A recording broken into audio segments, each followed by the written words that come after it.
25 Sports presents Boston Red Sox baseball. Today at Fenway Park, it's the final game of this three-game series between the Red Sox and the Detroit Tigers. Good afternoon, everyone, and welcome. I'm Sean McDonough, along with Jerry Remy. Delighted to have you with us for the rubber game of this three-game series. The Red Sox will have Ramon Martinez on the mound. He'll be making his first start in 11 days. He missed one start due to a sore left hamstring. And behind him today at third base, it'll be John Valentin, back for his second game since coming off the disabled list. He missed 35 games with tendonitis in his knee. And returned to Fenway a couple of nights ago, and you could tell he was a little bit rusty, Sean, coming back from that extended spring training stint down in Fort Myers. Down in Fort Myers, he's facing very young pitches. Here he's facing major league pitches, and it's going to take some time for Valentin to get back in the groove. We look at his power numbers over the last couple of years, and they've been very impressive, averaging 37 doubles, 19 home runs, and 76 RBIs. And, of course, John's been excellent in postseason play. And those are the type of numbers the Red Sox really hope they can get back in their offense. They're going to need that right-handed bat. It's going to take him a while. I would anticipate that he will play a day, sit out a game, then maybe get to where he's playing 2 games in a row, sit out one more until he gets back in the groove. The pitching matchup today for Detroit, it'll be the veteran Hideo Nomo, 10 games above 500 for his career, but he's been hammered lately, having allowed 20 runs in his last 3 starts. It will be Ramon for the Red Sox. He's won his last 2 starts against Tampa Bay and Chicago. First pitch from Fenway in just a moment. We're back at Fenway Park, where the Red Sox are just about to take the field for the final game of this 3-game series with the Detroit Tigers. Not exactly picture-perfect baseball weather again here today in the hub, with the cloudy skies overhead, the chance of more rain here today. The lights are on, and it is again on the chilly side with the breeze blowing in. Not as strong a breeze as we had here yesterday. With similar conditions in the first 2 games of this series, the pitchers have had their way. The Red Sox won 3-0 on Friday night, and the Tigers won a 2-1 decision yesterday. And you expect with the weather conditions today, it would be another tough day for the offenses. And it'll be interesting to see how Ramon Martinez fares after the missed start. Yeah, he was on a very good roll, too, Sean, prior to having to miss that start with the strained left hamstring. Back-to-back wins against Tampa Bay and Chicago. His ERA has dropped in every start that he's made. It looks like, to me, he's ready to go. He can't wait to get out on that field. And he leads the Red Sox out onto the field for the 8th meeting of the season between the Red Sox and the Detroit Tigers. The Red Sox, after the loss yesterday, still lead the season series with Detroit 5-2. Detroit Tigers are 13-26. They still have the worst record in the American League. Their lineup brought to you by Southwest Airlines. Greg Jeffries, the first baseman, will be the leadoff hitter today. Brad Ausmus returns to the starting lineup. He'll be the catcher. Rich Becker, the center fielder, bats third. Juan Gonzalez is the right fielder and cleanup hitter. Bobby Higginson, the left fielder, bats 5th. Batting 6th and playing third base, Dean Palmer. The DH is Rob Fick. Jose Macias is the second baseman, batting 8th. Batting 9th, the shortstop, Davy Cruz, who's had a big month of May. In this month, he's at .339, and today he and the Tigers will be taking their swings against Ramon Martinez. Record stands at 3-2, wins against Minnesota, Tampa Bay, and Chicago. He's making his 8th start of the season, first time that he has ever faced the Detroit Tigers, and I guess it's good news for the Red Sox, only the fact that he had to miss the 1 start with the hamstring problem. In his last 2 starts against Tampa Bay and Chicago, he developed a little better slider than he's had, so he's had that third pitch to mix in with his fastball and changeup, and it's really helped him in those 2 appearances. The Red Sox continue to play very solid defense. They are 4th in the American League in team fielding, having made 21 errors in 39 games. They have Troy O'Leary in left field, Carl Everett in center field, and Trot Nixon in right. John Valentin makes his second start at third base and is coming off the disabled list. Donnie Sadler at shortstop. Jose Offerman, the second baseman. Mike Stanley will play first base today, with Brian Daubach serving as the DH, and Jason Varitek is behind the plate. The umpires, Charlie Williams, longtime National League umpire, behind the plate. Jim Reynolds at first base. Mark Wegner at second, and Mike Fichter joins this crew for the series finale at third base. John Hirschbeck had been the other member of this crew. He worked the plate yesterday, but he is not here, and Mike Fichter has the plays at third. Red Sox, despite losing yesterday, still in sole possession of first place in the American League East, as the Yankees also lost yesterday to Cleveland, so the Red Sox have a one-game lead over the New York Yankees, who are in Cleveland again this afternoon.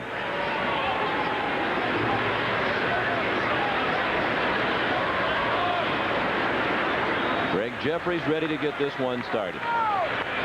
Pitch hitting first baseman, hitting .261, a homer, and 10 runs batted in. Ramon's first pitch at 107 is a strike.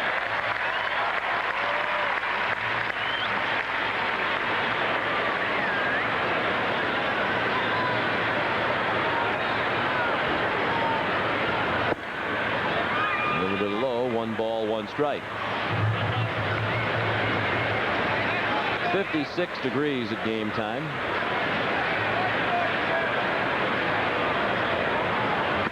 It hasn't warmed up at all. It was 56 at the first pitch yesterday.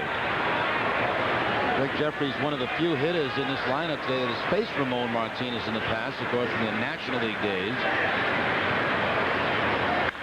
And he rips one deep down the right field line and gone. A home run. Just into the seats and just fair down by the pesky pole. On a 2-1 pitch, Greg Jeffries goes deep for the second time this year, and the Tigers are off to a very quick 1-0 lead. Well, Jeffries got himself in that hitter's count, 2 balls, 1 strike, got the fastball from Ramon and batting second, right down the number line. 12, line drive the catcher, Brad right Osmus. See that very often. Most of the time, those home runs are those high ones that come very close to hitting the pole. That one a line drive into the first couple of rows. Brad Osmus with 1 strike as Jeffries accepts the congratulations of his teammates.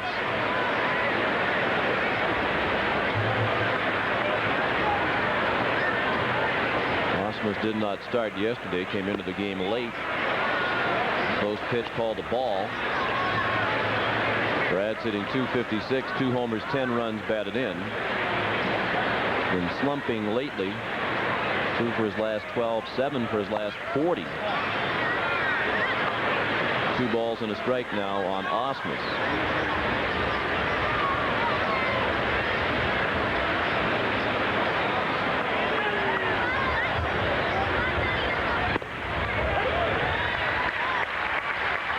Two and 2. Another big crowd on hand. They're still filing into Fenway. Had nearly 32,000 here yesterday. There'll be a similar crowd here today. Already been greatly entertained by an Oreo cookie stacking contest by youngsters before the game. Ground ball to short. Donnie Sadler to Mike Stanley for the first out of the game. It's a slider we were talking about, Sean, almost like a cut fastball. A very late break on it, and that has been the result a lot of times is the broken bat. Batting third, number 24, Been freezing the hitters center with that pitch fielder, lately. Rich Becker. Rich Becker. No offense to Becker, but you wonder what it says about this Tiger team. Here's a guy who's been released a couple of times, including this year, by Oakland. He's batting third today.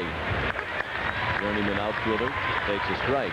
Now, Juan Gonzalez, who is generally in center field, still out with a rib cage injury, and he's also got a suspension he has to serve coming up.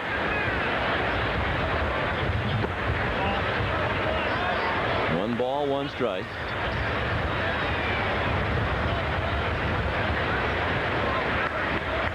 Becker's making his second start in center field for the Tigers. He signed with Detroit 11 days ago after being cut loose by the Oakland A's. 1-2 the count now.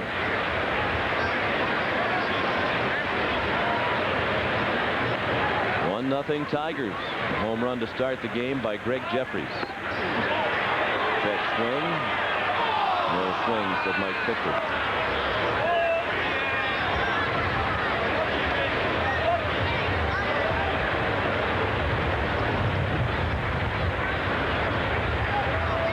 Is 28 years old. Played for Minnesota, the Mets, Baltimore, Milwaukee, Oakland, now Detroit.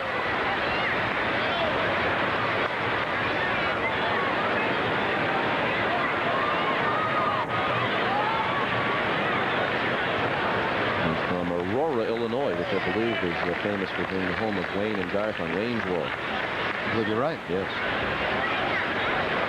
First time for everything. 2-2 pitch. Low and away. Becker's battled out of the hole to a full count with Juan Gonzalez on deck. And the numbers for Becker. Decent with the glove. Has not done much with the bat. Best season was for Minnesota in '96 when he hit .291. Takes ball 4 outside. After getting ahead of Becker, Ramon lost him. And the Tigers have a 1-out base runner. Batting fourth, will occasionally number 19, the right fielder, Juan Gonzalez. Kerrigan continues his great work with his pitching staff. And his pitchers will have to be concerned about this man. Juan Gonzalez, who hit the game-winning home run in yesterday's game in the 6th inning. Tim Wakefield, a tremendous blast over everything and left, his 8th homer of the year. He has just 15 runs batted in. Ball 1 in the 3rd. Well, you would expect Martinez to be just a little rusty here in the first couple of innings after the layoff of about 10 days. Speaking of Wakefield, he was still limping around a bit this morning. Got hit in the calf yesterday with that line drive. And slight limp as he walked into the clubhouse this morning. He should be fine. Gonzalez, a high knuckleball that did not knuckle. And Juan ripped it on the roof of the tavern on the corner of Lansdowne Street and Brookline Avenue across the street.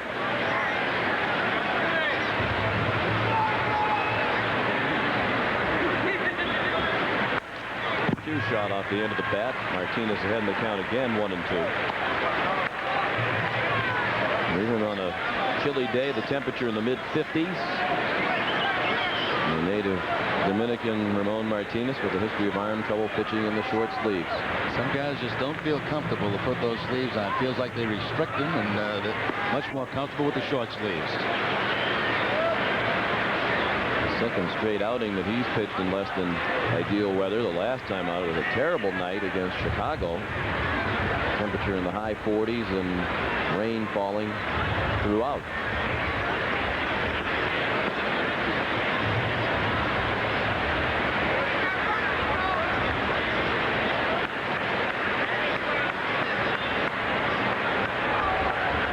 One-two pitch just outside. Gonzalez up there. There's a big shift on in the infield. Jose Offerman, the second baseman, playing very close to the second base bag. And Stanley holding Becker, an enormous hole on the right side for Gonzalez. The Red Sox be happy to see him try to hit a ground ball single to right field if that's what he wants to do. The outfield plays him to pull as well. It'd be interesting if there was a ball dubbed towards Stanley at first base. Who would be able to cover second? I would guess Offerman would have to go over there and take that throw as far as Sadler is away from second base.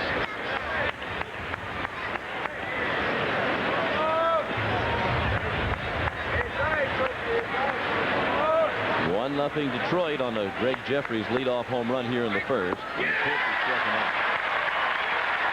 Pitch in the dirt. Greg has been talking a lot about the main problem for his offense is hitters swinging the pitches out of the strike zone. Particularly have had a problem with off-speed pitches. Number 4, the left fielder, Bobby Higginson. As a whole has walked less than any team in the American League. And that again looked like that breaking ball never really did have the plate.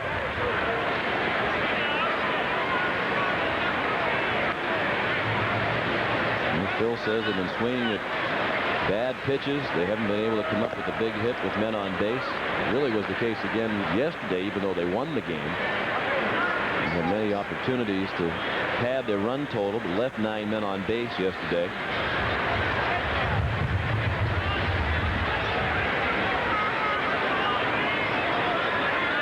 Bobby Higginson waits. Ramon checks on Becker a couple of times. Higginson, a .234 hitter, 3 homers and 11 runs batted in. He drove in their first run yesterday in the 4th inning with a ground rule double down the right field line. when he made the most important defensive play of the game. In the bottom of the fourth, and the Red Sox had tied the game at 1, had second and third and 1 out. He made the catch up against the left field wall and threw to second to double off Brian Daubach just before Trot Nixon crossed the plate, driving the Red Sox to a run. Daubach took full blame for that escapade after the game yesterday. There's a strike. Brian made, I thought, was an interesting point.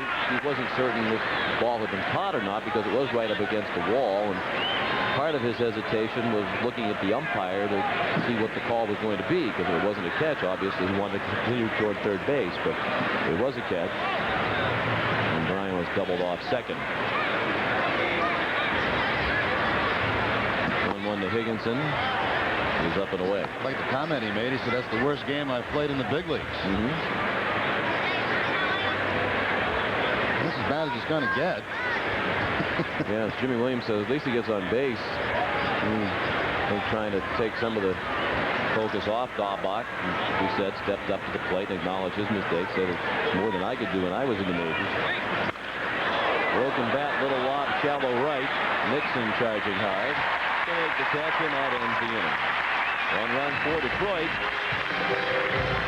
on the home run by Jeffries after a half inning. The Tigers won. The Red Sox coming up on the Fox 25 network.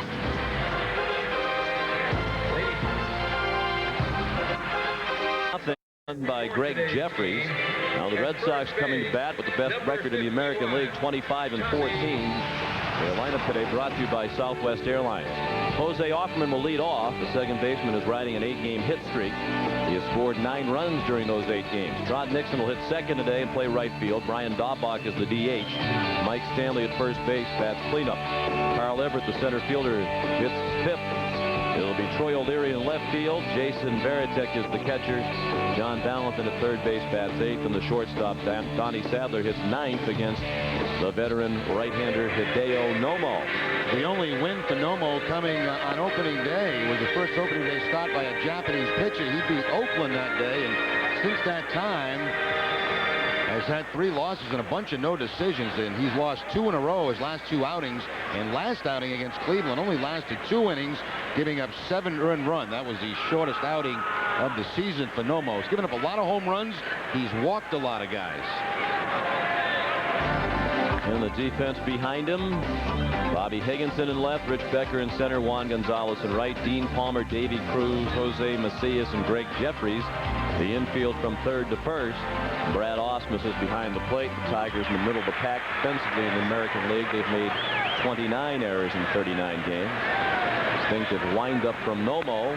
Offerman offers it the first one and pulls it foul into the Red Sox dugout. The second appearance by Nomo against the Red Sox. When he faced them last time, he had a streak of 15 scoreless innings going, and the Red Sox beat him that day 10-0.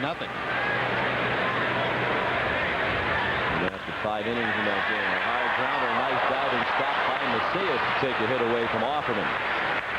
Jose bidding to extend that hitting streak to 9 games in his first at bat.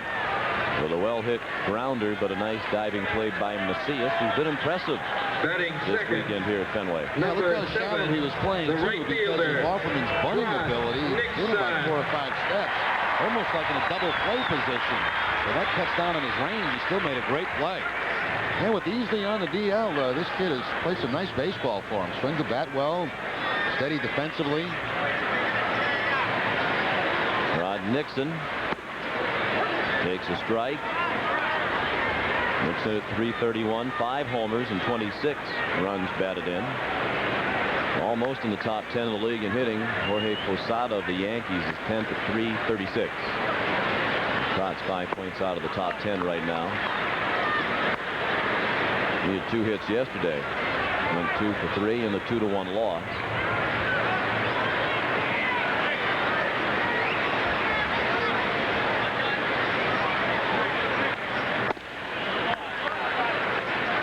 Nomo features the fastball, the curveball, and of course his best pitch throughout his major league career, his split-fingered fastball.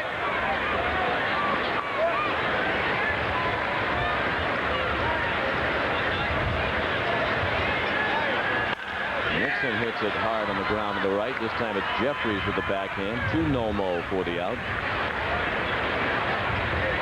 Nomo's had a very interesting career. He's 31 years old now. 1995, he was the National League Rookie of the Year.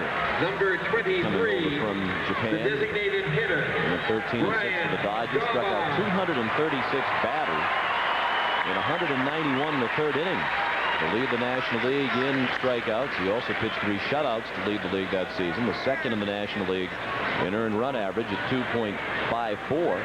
Led the majors in batting average against. They hit just 182 against him.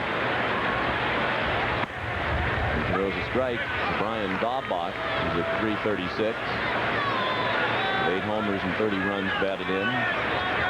1997, his third year in the majors, Nomo became the fastest pitcher in Major League history to reach 500 career strikeouts. Daubach hits it high and deep to right. Gonzalez drifting back on the warning track to make the catch.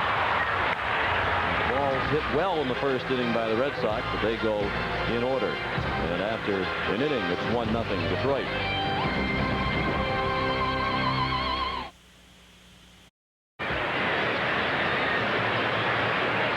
Love those shows.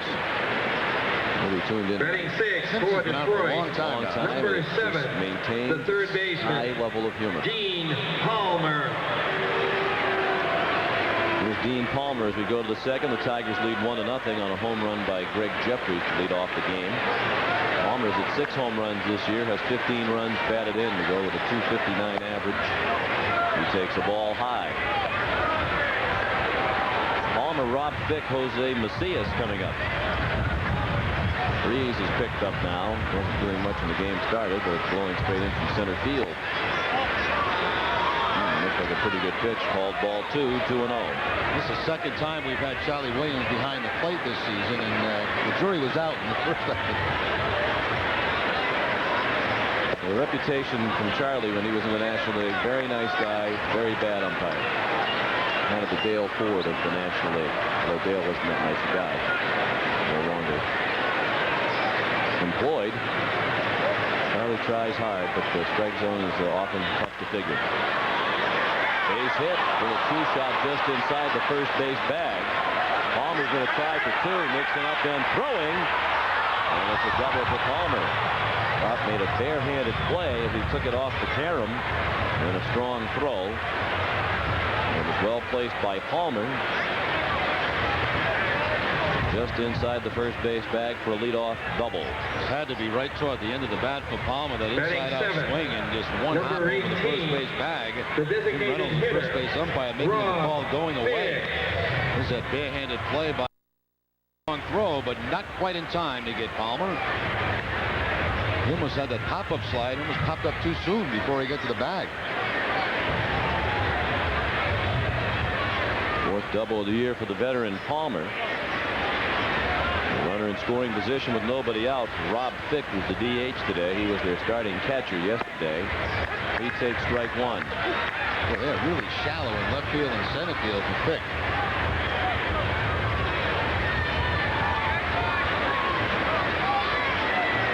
.237 the average for Fick. 4 runs batted in. 59 at bats. RBI chance here with a man in scoring position. He rips one foul.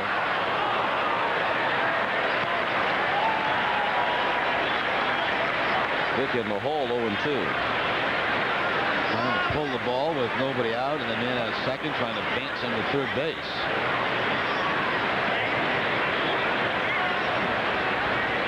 Fick missed almost all of last year with a shoulder injury. He suffered a subluxation of his left shoulder, whatever that is, swinging a bat in spring training. Hits the ball to the right side to move the runner along. Offerman throws him out. Palmer goes to third with 1 out. You know what a subluxation of a shoulder is? Sounds like something fell apart. Yeah, maybe your shoulder came out of its socket or something. I don't know.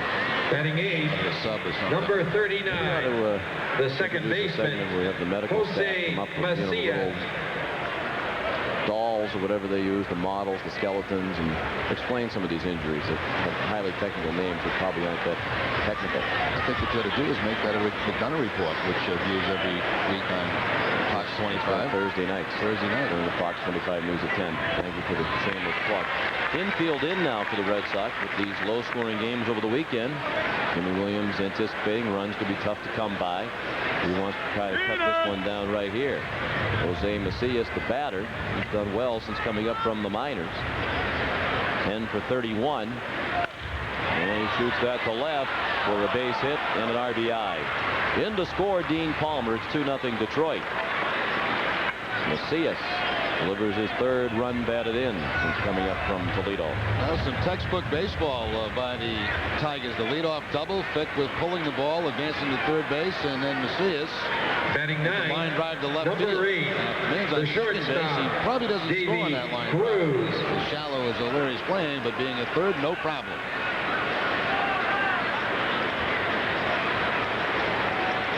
Macias has not attempted a stolen base in the 10 games since coming up. There's the number 9 hitter, Davy Cruz. 2 runs on 3 hits for Detroit. Cruz a .279 hitter. As I mentioned moments ago during their lineup, much better in May. A homer and 14 runs batted in. He's had multiple hits in 7 of his last 14 games. He takes the fastball right down the middle for a strike. Good contact hitter, a tough guy to strike out, can handle the bat. When you have this situation with 1 out, man on first, you might expect to see some type of a hit and run maybe. Try to keep the pressure on the Red Sox. He's the hardest batter in the league to strike out right now. Struck out just once for every 17.5 plate appearances, but he does hit into double plays. He's grounded into 9. That's third most in the American League. So based on that combination, you would really expect Phil Garner to get the runner moving. That's another good reason to send him right. Stay out of that double play. A lot of times the players that hit ground balls up the middle, the guys that hit into a lot of double plays.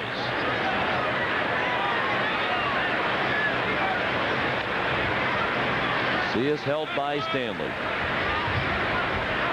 Outfield around toward right. Infield at double play depth. Blown away. 1 ball, 1 strike. This account 1-1, also 2-1, where you generally see a hit and run. Long look down there like he didn't quite get the sign. Doug Mansolino, the third base coach. Juan Samuel coaches first for Detroit. And ran up and in on Cruz and backed him off the plate.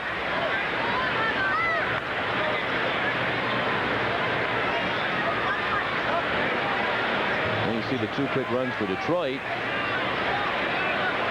And you think it's been a particularly rocky outing for Ramon, but the home run by Jeffries was about a 300-footer. Just there down the right field line. The double by Palmer was a cue shot right off the end of the bat. And the single by Macias, an opposite field hit. He runs. Cruz sends it to right. Nixon's going to have to play it on a hop, and it's a foul ball, fortunately for the Red Sox. Very close, but called foul by Jim Reynolds. That ball had dropped in fair territory. Macias may not have made third base. He just stopped before he got to second. Looks like he had no idea where the ball went. And if you know where the outfield is playing, you know that he's got no chance to get to that. You just keep running. There he goes on second base on the hit and run. There's the peek back. He's trying to find the baseball, and he just stopped before the bag. Rule number 1, pick up your third base coach. He'll let you know. Maybe after Brian Daubach's misadventure yesterday, everybody is a little jittery. Line to right. Nixon will catch this one. You see us playing at halfway that time. Returns to first with 2 down.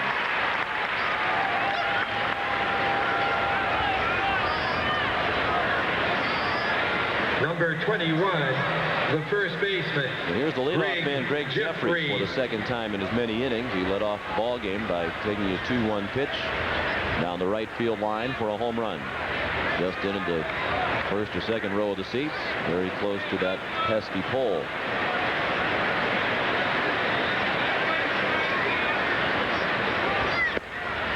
Strike on the outside corner.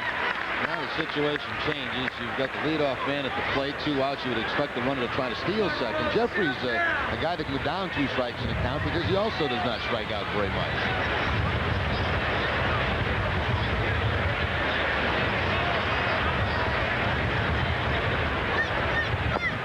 Ball low. Jeffries has panned only 8 times this year in 112 at bats. Last year, he struck out 11 times all season. In 225 plate appearances, that was once every 20.1 plate appearances.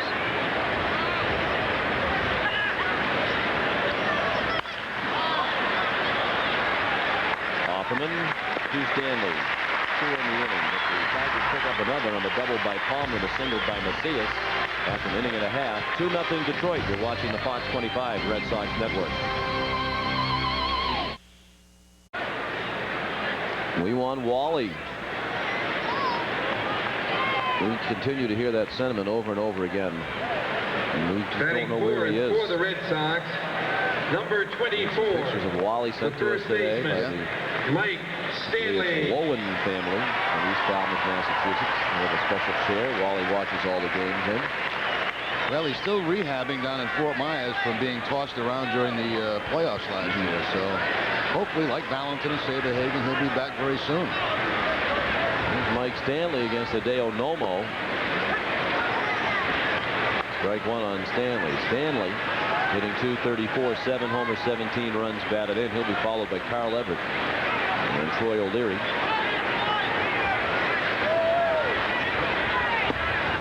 I'm beginning to think that the Red Sox and you is really Wally's personal mouthpiece. And then downplaying his injury, but maybe they're a little more serious than we've been led to believe, and we Wallyites should be concerned.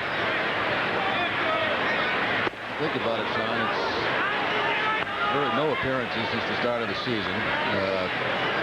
Didn't want to get people concerned and worried about him, and nothing really serious to be concerned about, but he had a back problem after last year. And being thrown around by the players in the clubhouse during the celebration. And like Rob Beck and some of the other guys that have had to hang around Fort Myers, he's quietly down there getting himself back in shape and expects to be here for the big part of the season. Here's Brett Saberhagen spending some time with the team. 2-2 the count on Stanley.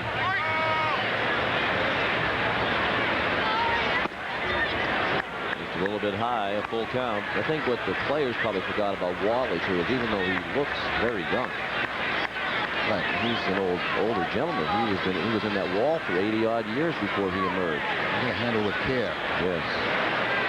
Very well preserved, but he's not a young man. Not as young as people think. Here's ball 4, a little bit up and away, so Stanley walks on the 3-2 pitch. Nomo threw a couple that were close on 2-2 and 3-2. Did not get the call. The Red Sox have their first base runner. Here comes Carl Everett. The center fielder, Carl Everett. Everett had a rare quiet day with the bat yesterday. He went 0 for 4 to drop out of the top 10 in the American League in hitting. He's at .331. 13 homers. Tied for 5th in that category in the American League, and 36 runs batted in. 36 he is 10th in the American League. And not holding Stanley on at first. Nomo missed high for ball 1. Nomo's had his number in the National League. 1 for 21 against Nomo is Everett, and that 1 was a home run.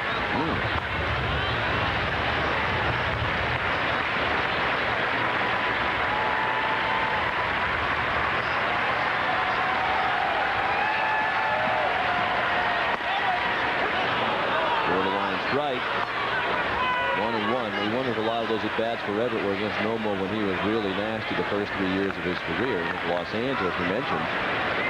Rookie of the Year in '95.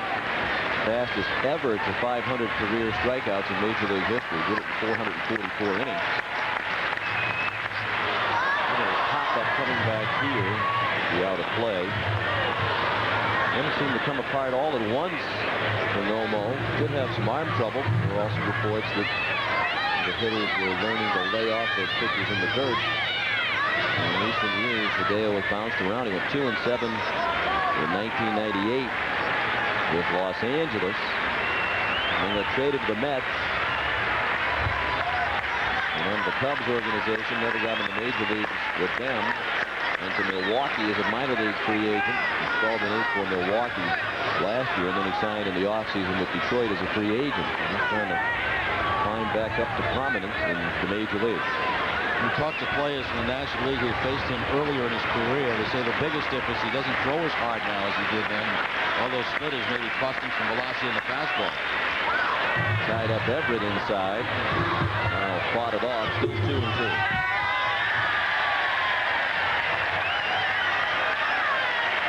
Play moves down the stand. Oh, gets a big pitch from his wife, too. Right next to the screen. I guess it's his wife. I was going to say, I wondered how you knew that. Stanley at first, nobody out. 2-0 Detroit in the second. Everett sends it out of play to the left again. It is amazing, particularly pitchers, how quickly the fortunes can change. And that was the case for Nomo. When he arrived in the scene, looked like he was going to be one of the dominant pitchers in baseball for a long time. And here he was last year scuffling around, trying to resurrect his career. Had to sign with Milwaukee as a minor league free agent. In April, did manage to win 12 games, a staff high for the Brewers last year. He was very well supported with the lineup. In the dirt, a full count. Brewers averaged more than 6 runs per Nomo start last year. That was the 10th best support of any pitcher in the National League. And he won 12 games despite an ERA of more than 4.5. But of course, these days, it's just about middle of the road.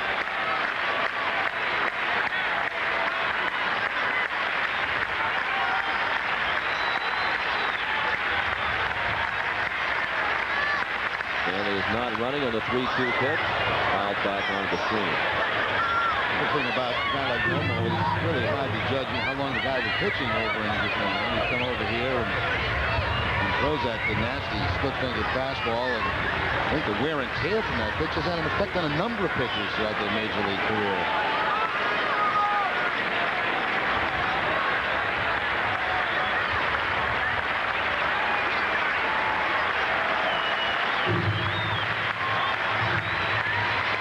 Another 3-2 pitch. And another foul ball.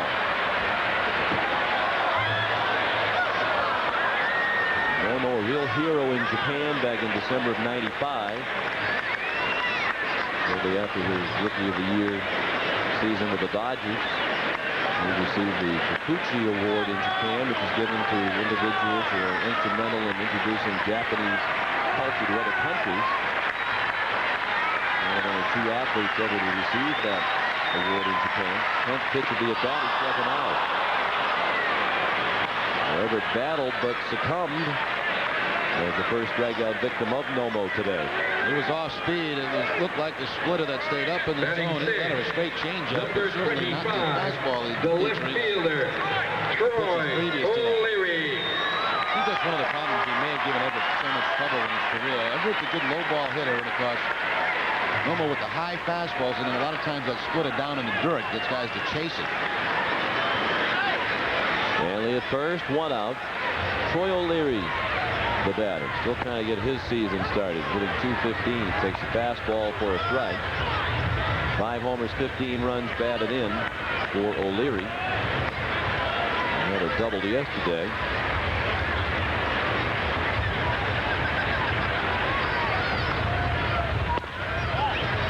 Outside.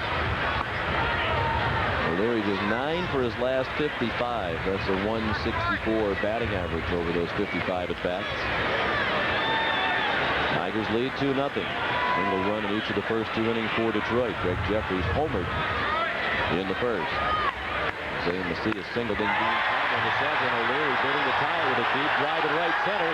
Gonzalez on the warning track to make the catch. Now he throws back to first, and Stanley is back ahead of the throw. And you could just see in the path Gonzalez took the effect of the wind on that ball.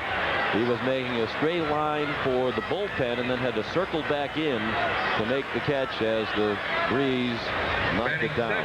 There's been at least 3 in this series for the Red Sox that have not been home runs as could have been. That's certainly one by O'Leary, the one earlier by Daubach, and then the one that against Kyle Everett the other night that Gonzalez made the catch on. Left-handed hitters here hoping to win, and the warm weather gets here in a hurry. A miserable season so far at home for the Red Sox in terms of the weather. They've managed to fare well here despite the conditions. Of course, the old adage, both teams have to play in the same weather. Jason Varitek hitting .320, 2 homers and 11 runs batted in.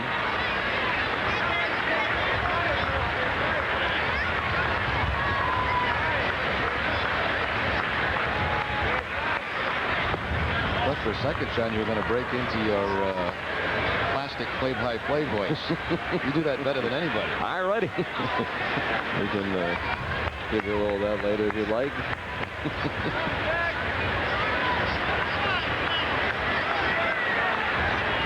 Referees again playing behind Stanley. Varitek fooled by that one. 1-2. You know, Jar, he was nicknamed the Tornado because of his pitching delivery.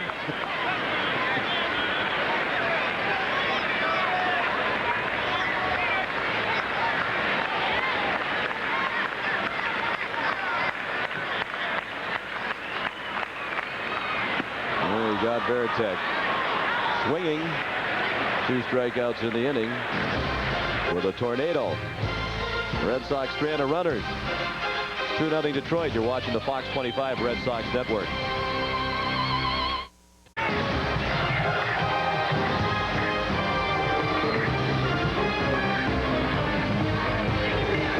Red Sox baseball on Fox 25 Sports continues. This copyrighted telecast is presented by the authority of the Boston Red Sox and may not be reproduced or retransmitted in any form. In addition, the accounts and descriptions of this game may not be disseminated without the express written consent of the Boston Red Sox.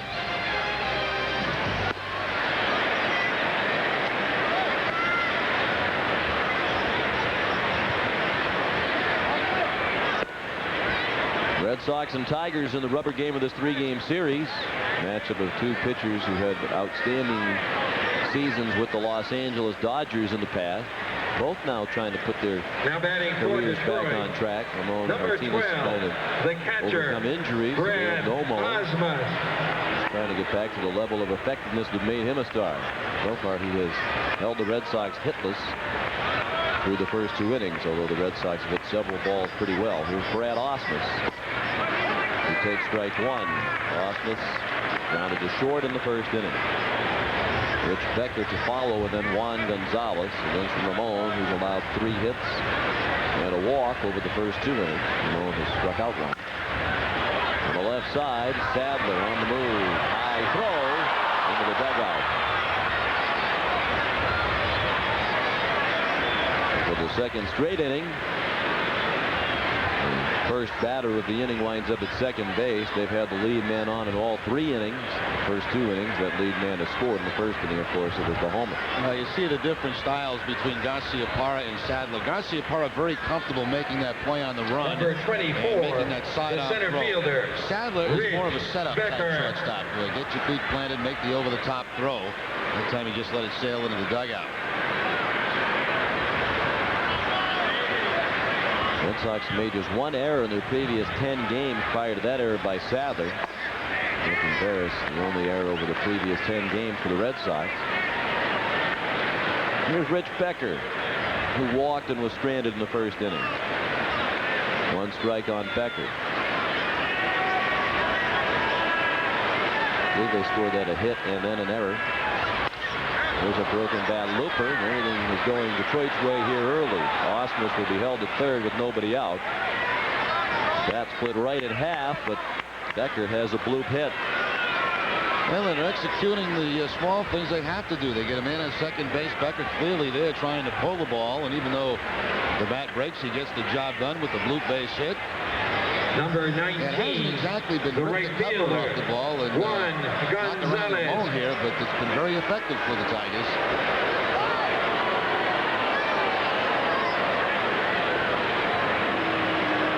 Five hits now for Detroit.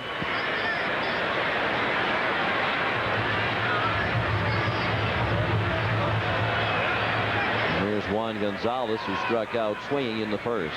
The only strikeout for Ramon Martinez to this point.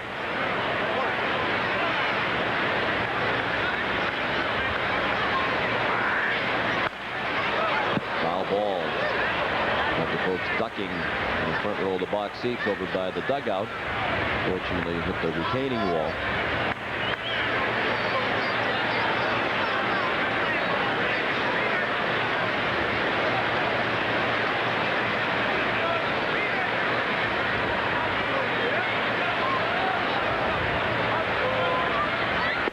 Good pitch. Fastball on the outside part of the plate. 0-2. Bill Garner encouraged by the swings Gonzalez has been taking lately. Some good days in their series prior to this in Cleveland. And he's done some damage here this weekend, including with this ball in the gap in right center. Cut off by Nixon. Becker will be held at third. Ausmus has scored on a double by Gonzalez, and it's 3-0 Detroit.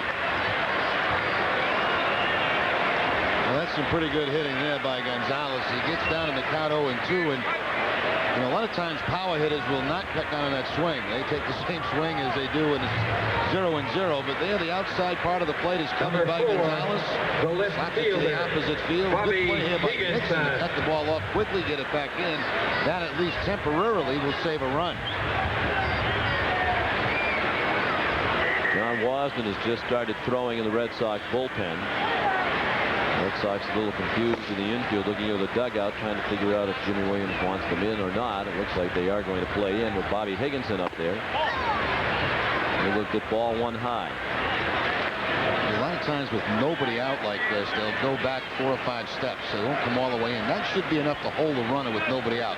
1 out's a different story, more likely to play contact, and you have to come in a little bit shallow. 2-0 now on Higginson. He flied to right to end the first. 3-0 Detroit on 6 hits. They've scored 1 run in each inning so far. They're looking for more. 2 men in scoring position. Ramon pitching very carefully to the left-handed swinging Higginson, the first base open, and Dean Palmer, a right-handed hitter, on deck.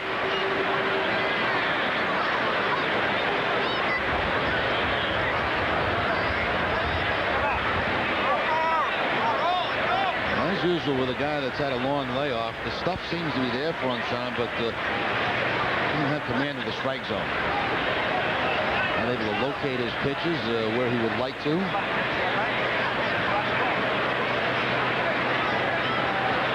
We're just going to go ahead now and intentionally walk Higginson. Load the bases. Get to the right-handed hitter Palmer, who's also more likely to strike out. Jimmy signals to the defense. Joe Kerrigan goes to the mound to chat with Ramon. Perhaps buy a little time for Wasden. Jimmy wants the middle infielders back with a double play, probably in at first and third. Martinez has thrown 53 pitches already, and still nobody out here in the 3rd inning.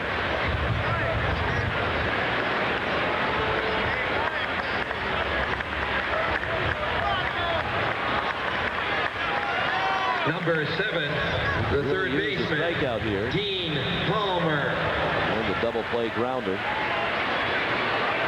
Palmer hit that 2-shot double right off the end of the bat, just there inside the first base bag. That came as the leadoff hitter last inning. He scored on an opposite field single by Jose Macias. Down to third. Great out and stopped by Valentin. He goes to Offerman. That's all they get. That isn't out, although the ball came out. After Offerman was upended by Higginson. Nice play by Valentin. Becker scored to make it 4-0. The Red Sox get the first out of the inning. And this excellent play. Well, this is a great play by Valentin. I thought the ball was by him, up to the knees, and watch Offerman get cleaned out here at second base. He jumped, and then Higginson popped up from the slide, and then tangled there, and just upended Offerman. No chance for a double play. There's the jump by Offerman, and then that pop-up slide by Higginson, and Offerman goes tumbling over. It's 4-0 Tigers. They have first and third with 1 out. And the DH Rob Fick is at the plate. Infield back at double play depth. The outfield again around the left for Fick and very shallow with O'Leary near the line and shallow. Ball one way outside. Fick grounded out to the second baseman Offerman last inning.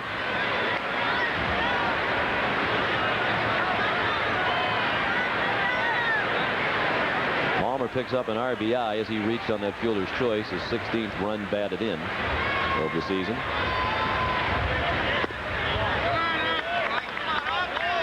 Two 2-0 the count.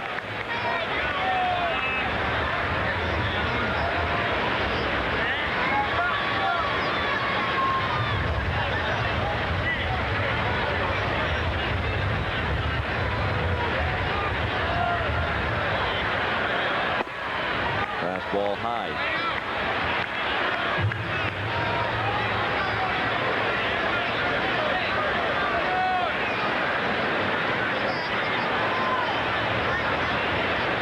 Strange game. One of the hardest hit balls in this game was that grounder a moment ago by Palmer, resulting in an out. We've had some loops and bleeders.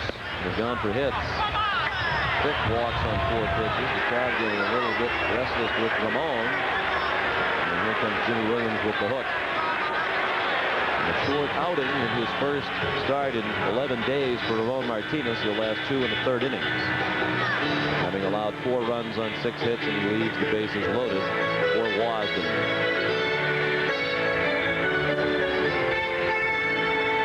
Nothing Detroit in the 3rd inning. We'll return to Fenway Park right after this.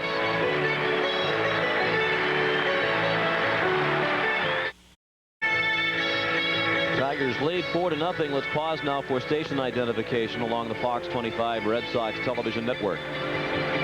You're watching Red Sox baseball on Eastern and Central Maine's local sports leader. WAPI-TV, Channel 5, Bangor. More damage with the bases loaded. John Wasden taking over for Ramon Martinez. Only a .217 batting average against Wasden this year. This would be his 12th appearance. He worked a 3rd of an inning in the ballgame yesterday against the Tigers. And he came in a little later than he thought he was going to come in. He started to run in when Wakefield left the game with the leg injury after the line drive that hit Tim, knocked him out of the game. The Red Sox wanted Real Cormier instead. Wasden turned around and ran back into the bullpen after he'd come about halfway from the bullpen to the mound. Jose Macias with the bases loaded. Chance to break this one wide open. Already 4-0 Detroit, and they have the bases loaded with 1 out here in the 3rd. Macias single to left to knock in a run. Last inning, broken bat. Here we go again. Offerman throws to Stanley, who's off the bag. It's a base hit and a run. Gonzalez in from 3rd. And it certainly looks like one of those days for the Red Sox. I mean, the Tigers have had almost every variety of bloop hit now. And they lead 5-zip. I'm sure the Tigers feel, as they have struggled offensively all season long, that they deserve a couple of mistakes like this. It's getting borderline ridiculous now.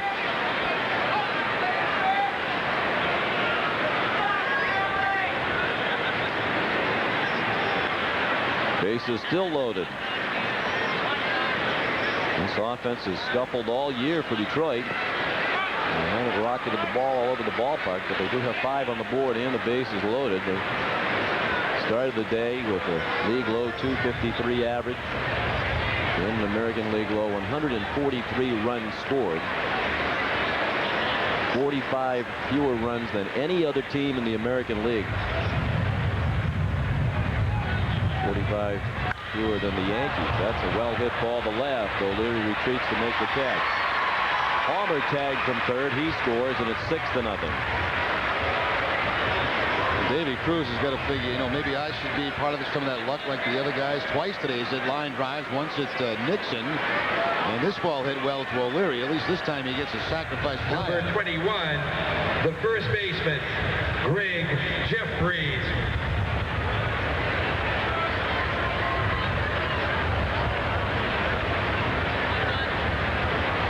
Fick the runner at 2nd, Macias at 1st, an RBI for Cruz on a sacrifice fly, and the 9th batter of the inning is Greg Jeffries, who takes the ball outside. Martinez ERA is going to take a beating today. 6 runs in and 2 in the 3rd inning. Jeffries homer to set the tone for this one as the leadoff hitter of the game.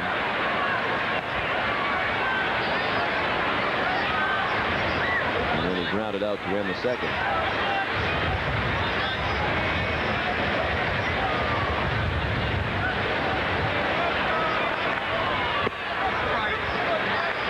Strike. Red Sox 13-5 this month.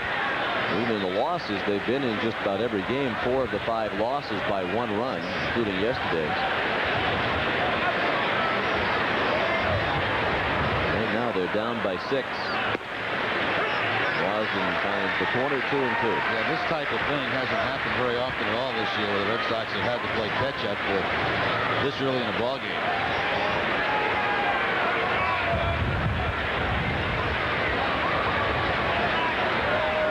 The 2-2. Foul back in our direction.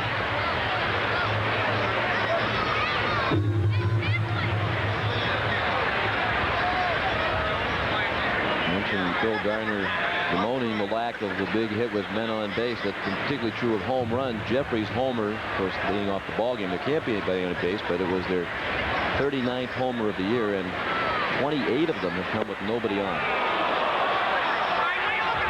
One of the strike. Wasden didn't get the call. In fact, 24 of the Tigers' last 28 homers, including Jeffries today, have come with nobody on. When you're hitting 253 as a team, you don't have that many men on at any time. 3-2 pitch with the runners going. Line to left to hit. Here comes Fick around to score. On to third, Macias. Jeffries has his 2nd hit and 2nd RBI of the game. The Tigers have added the extra point at 7-0. Well, we mentioned Jeffries, a very tough guy to strike out. It was a close pitch on the 2-2, run it to 3-2, and he pretty much got number 12, the catcher, took the pitch down and away, line drive to the opposite field. And a big inning here for the Tigers. They scored 5 times. Jeffries at first with Macias at third. The 10th batted inning, Brad Ausmus, who started this inning with the infield single on the bouncer to short. Sadler threw into the dugout for an error. Ausmus wound up at 2nd and scored the first of the 5 runs in this inning. All of the runs charged to Martinez, and now Wasden's responsible for these 2 base runners. Ausmus didn't check his swing. 1 ball, 1 strike.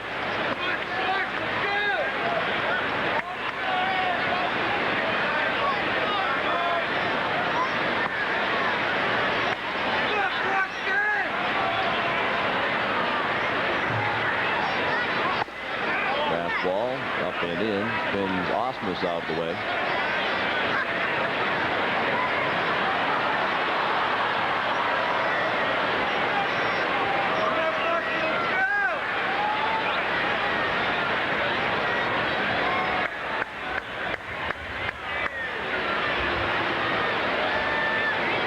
Ball on the field on the right, the reason for the delay. Ramon Martinez today, 2 in the 3rd innings. He allowed 7 runs, all earned on 6 hits and 3 walks. One of those was an intentional walk. He struck out 1, gave up a home run from 57 pitches. 32 of them strikes.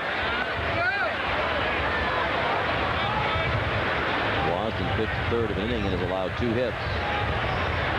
And when he retired was on that well-hit ball to left by Davy Cruz. It's 3-1 to Ausmus. Has popped up. Could mercifully put an end to this inning. Offerman has it. And the cheer goes up from the fans. Delighted to see that frame come to an end. 5 runs in the 3rd for Detroit. They lead 7-0. You're watching the Fox 25 Red Sox television network.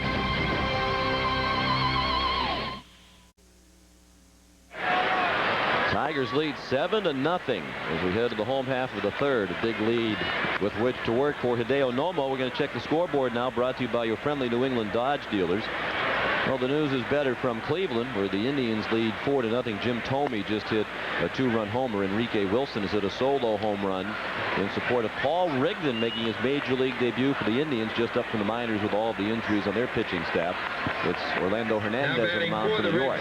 White Sox and Blue Jays doing battle at Skydome. Scoreless in the bottom of the third. Cal Eldred against Frank Castillo. Later on, the Twins are in Oakland.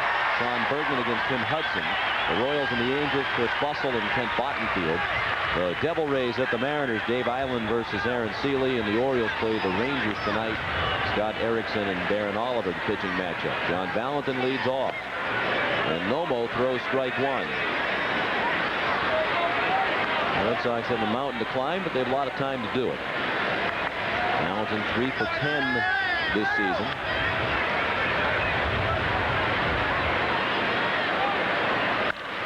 In the hole, a base hit.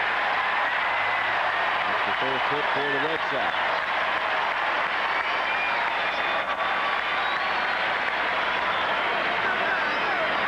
Looked like in the first outing on Friday night, Valentin certainly trying to pull everything with his swings. And pulled this outside fastball and hooked it in the hole between third and short. So he's got a decent day going. A nice play at third base. And a ground ball and now a base hit. The Red Sox have made good contact against Nomo in the first 2 innings. They haven't had anything to show for it. They really hit a ball to the warning track. A couple of very hard ground ball outs in the first inning. And a well-struck ball by Dahlbach to right field in the first. Here's Donnie Sadler, looked at a ball low. He's hitting .226. A homer and 6 runs batted in. Jose Offerman to follow. Palmer in on the grass at third. Pitch a strike. 1-1. Over in the National League, Los Angeles is in Miami today to take on the Marlins. Florida leads 1-0 now in the third against Kevin Brown. It's Jesus Sanchez for Florida. The Mets hosting the Diamondbacks, and New York has a 2-1 lead. They had a wild win yesterday over Arizona. Randy Johnson is on the hill today for the D-backs, trying to go to 8-1 with lead for the Mets. Sadler chased one in the dirt. 1-2. The Braves got 2 in the first at home. They lead the Padres 2-1 in the third behind Tom Glavine, who's 6-1. The Expos are hosting Houston today. 1-0 Montreal on a Rondell White sacrifice fly. Cardinals got 2 in the first at Pittsburgh. The Pirates are now batting. Mark McGwire hit a 2-run homer.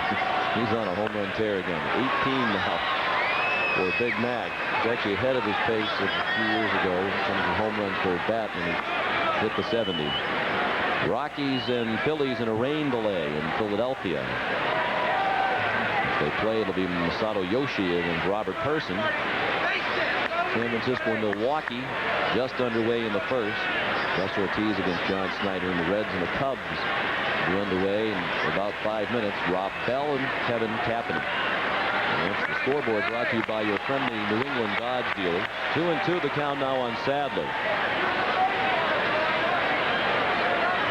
Yesterday, Cleveland went from behind to beat the Yankees. They won on a bases-loaded walk thrown by Jeff Nelson, who walked the ballpark in the ninth.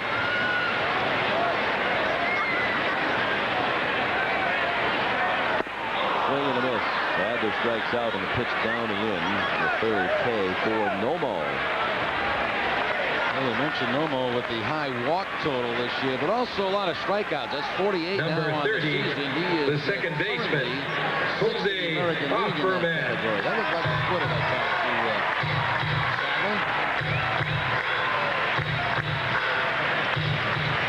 One out, Valentin at first. Bottom of the third, Detroit leads 7-0. Jose Offerman going well over the top of that one. He grounded out to the second baseman Macias in the first inning. Hit it sharply. Looked like he was going to get through in a right. A leadoff hit, but Macias made a nice play going to his left. So Offerman will try again to extend his hit streak to 9 games.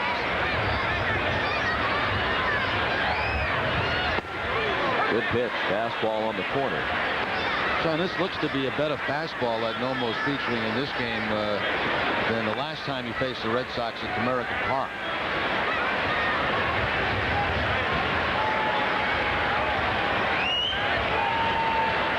Nixon to follow. The 0-2 to offer him is up and away.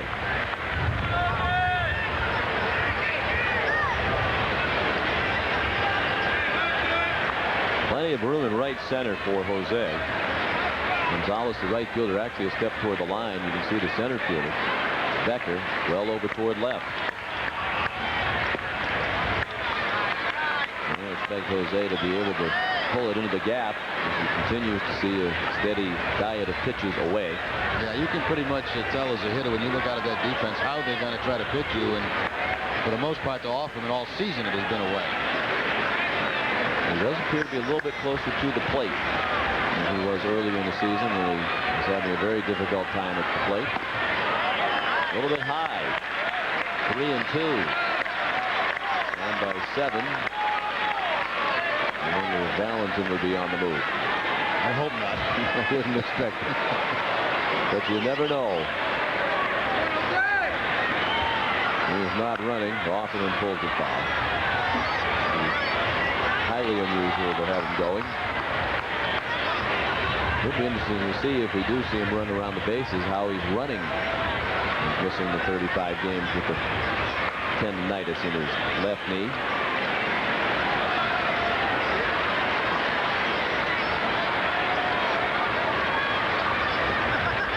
Another 3-2 pitch. Look to the left. Higginson's there for the out. Hamilton back to first with 2 down. Yeah, when you get down 7 runs early, it's pretty much station-to-station baseball. Number 7, the right fielder, Trot Nixon. There's Trot Nixon. Grounded out to the first baseman Jeffries with Nomo covering in the first. Tigers lead 7-0. They've out hit the Red Sox 8-1.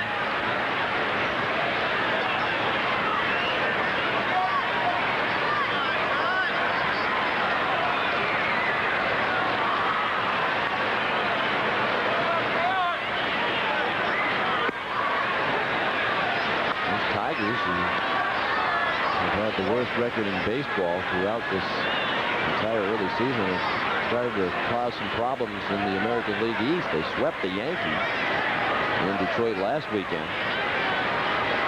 They had a great chance today to make it 2 out of 3 this weekend against the Red Sox at Fenway. Nixon takes the pitch low, 0-2. So splitter again directly over the top by Nomo. Same arm angle as that fastball. And when it's down, it's an awful tough pitch to pick up.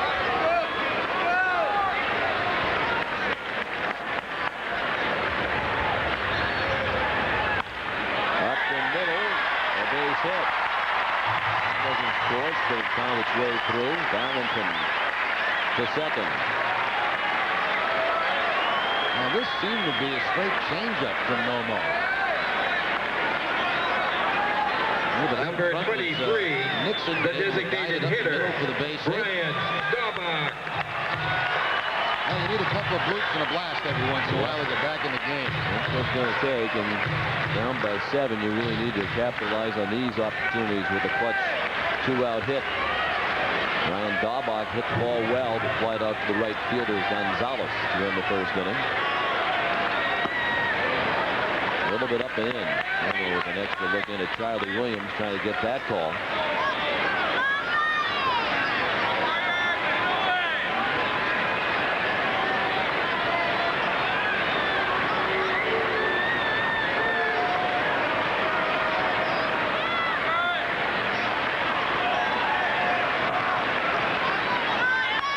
Big hack and a foul ball. 1-1. Together a mini season hitting streak, with just 1 hit in each of those 3 games. The comments made by Jimmy Williams protecting his players in the paper, but he did have both Daubach and Nixon in his office early this morning. Now, obviously what was said, I don't know, but they were in there for about 10 minutes.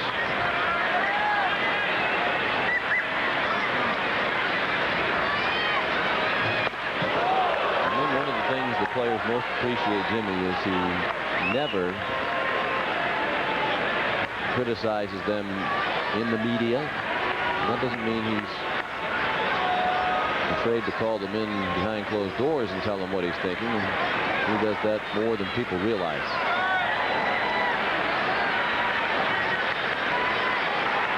I think the players of today respect it a lot more when it comes face to face rather than through the media. That's the modus operandi of a couple of Williams' predecessors. Dahlbach chased one low and away. Yeah, there have been those in the past who, when the team's playing well, they're managing terrific. And when the team's not playing well, it's the players' fault. And players don't like that very much. No. Throw the blame on us. That's fine. We're the guys out there playing, but don't take all the credit. Yes. Well, I remember Kevin Kennedy when the Red Sox won. Used to talk, not to mention by name, but he used to talk about the great preparation that the team had. And when they lost, he couldn't believe that a pitcher on his staff had hung a pitch or the guy failed to move the runner along. He was not afraid to throw the players under the bus after a loss, and certainly unafraid to take credit for victories. There have been managers in the past who would call every pitch during a game, and all of a sudden you get to the end of the ball game and things are tight and you can't find them anywhere. And then if things don't go right, they blame the catcher. 3-2. The count on Dahlbach. The 2 outs, the runners will be going. Mike Stanley on deck. Red Sox could use a big hit right here. Dahlbach fouls off a pretty tough pitch.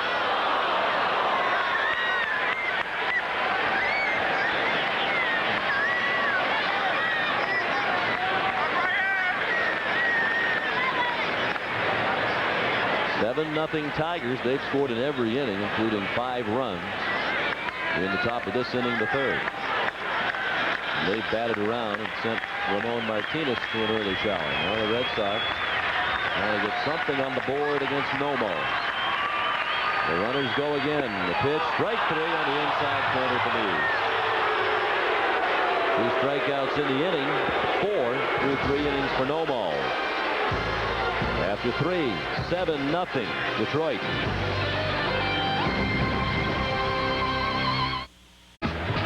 Now batting 7-0 Detroit. We tune into the Fox 25 News at 10 weeknights now. You'll see our friend Steve Avison, who has joined Tori Ryden on the news desk, and we welcome you back to Boston. We know you were here in the past, and you're happy to be back. I am indeed, Sean, very much so. I wish I was here under better conditions today. Yeah, so far, not so good for the home team, but a long way to go as the Tigers bat in the 4th. Rich Becker drives one off the bottom of the scoreboard and left. Played well by O'Leary. He's up and throwing. And Ackerman lost the ball as he went to slap the tag on Becker. So it's a leadoff double. Tigers have had the lead man on in every inning. And in the first 3 innings, that lead man has come around to score. Becker's now 2 for 2 with 2 hits and a walk. He's already scored once, and he's in position to do it again. The right fielder, Juan Gonzalez. Juan Gonzalez will bat next. So Steve, you were here in Boston back in the early 80s on the Evening Magazine on Channel 4 and with the Good Day show on Channel 5. Yeah. Where did you disappear to? Well, I've been working for ABC News in New York for the last 4 years. Good Morning America 2020 and a science show called Discovery News. And having a chance to return home to New England has really been a treat for us. My wife and I. She's a New England girl. First date here at Fenway Park. Oh, really? I'm busy keeping score. She wants hot dogs and beer. But and one of my first stories was with Roger Clemens back in 1986. And so it's nice to be back there. I wish it was better circumstances today for these things. Well, we may not let you come back to the ballpark if it continues this way. Gonzalez took a ball inside. And the count goes to 3-0 with Bobby Higginson on deck. Pardon me for keeping score. I'm doing what you were doing when you were here on your date with your wife. There's a strike. How are you enjoying your experience on the Fox 25 News at 10? Well, it's excellent. It's a great team.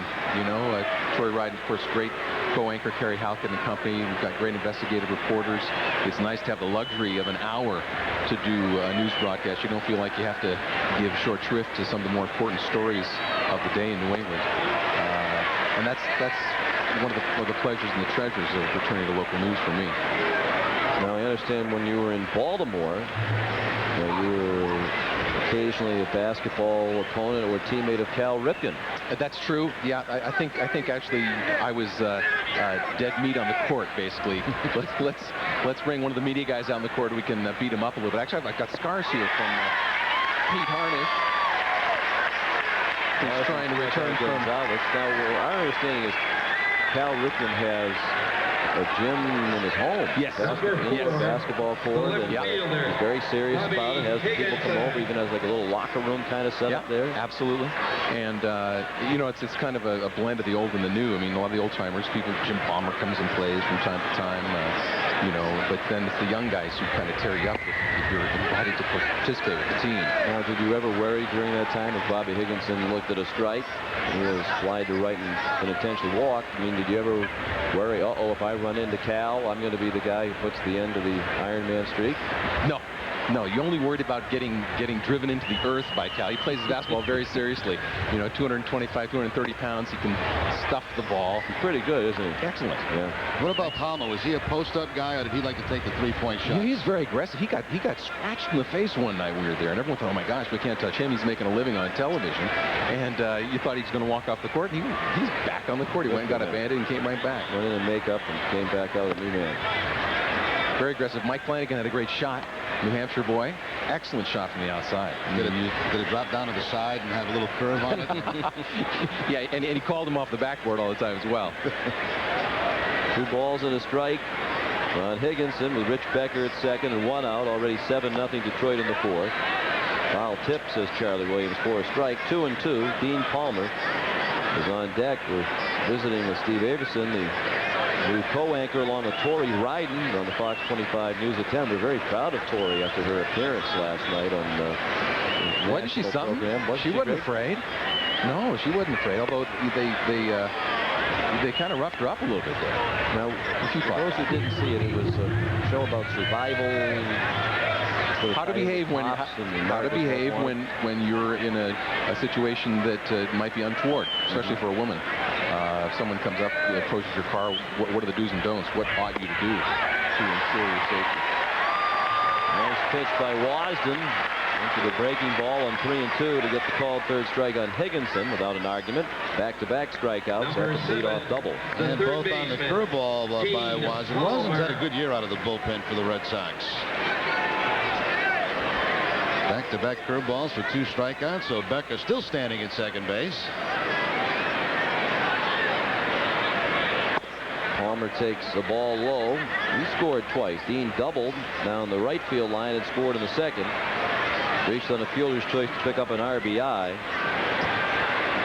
in the third and scored later in that inning. Yeah, so you're not going to have to give any lip to Tori there on the No. She's not playing the head. No, she's pretty fiery. She's got 4 kids, and she gives the marching orders in the household, from what I understand. Terrific. Well, when you get back to the studio, if there's anything you can do about the weather, if you can talk to the weather guy and get some sunshine and warm weather here, we'd appreciate it.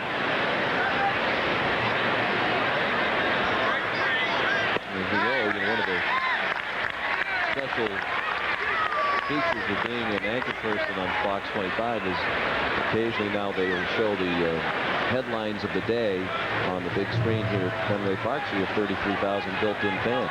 Well, as a matter of fact, you know, before I accepted this job on a Friday, came to work here on a Sunday, and as a result didn't have a chance to get in touch with many friends and family that we have in New England. My mother-in-law read about it in the Globe, and one of my best friends was at the game on Monday night, I believe it was the 9th, I guess, in May, and sees the Jumbotron, and it gives me a call back in New York saying, Steve, if you want to come to Fenway Park, could have bought your ticket. Didn't have to become an anchor necessarily to get back into Fenway. I said, I'm sorry I didn't call sooner. You are aware that one of the biggest features on the whole show is the McDonough Report, which comes on every Thursday night, right? I've seen it. He actually delivered a positive McDonough Report this past Thursday evening. Very positive. Most of them are positive and uplifting. Yeah, except for the one the preceding week that was making fun of Fox News. Yes. Exactly, Sweeps News, well, etc. You know, can't poke fun at yourself. We always believe that here in the booth. 2-2 pitch. Strike 3, a foul tip by Palmer. I've always been impressed with what a great set of pipes Jerry has. He's great. But geez, in person, it's incredible. Steve, thanks for the visit. Good luck. We'll Thanks so much. Watching you Cheers. on the Fox 25 News at 10. 7-0 is the score in favor of Detroit. You're watching the Fox 25 Red Sox television network.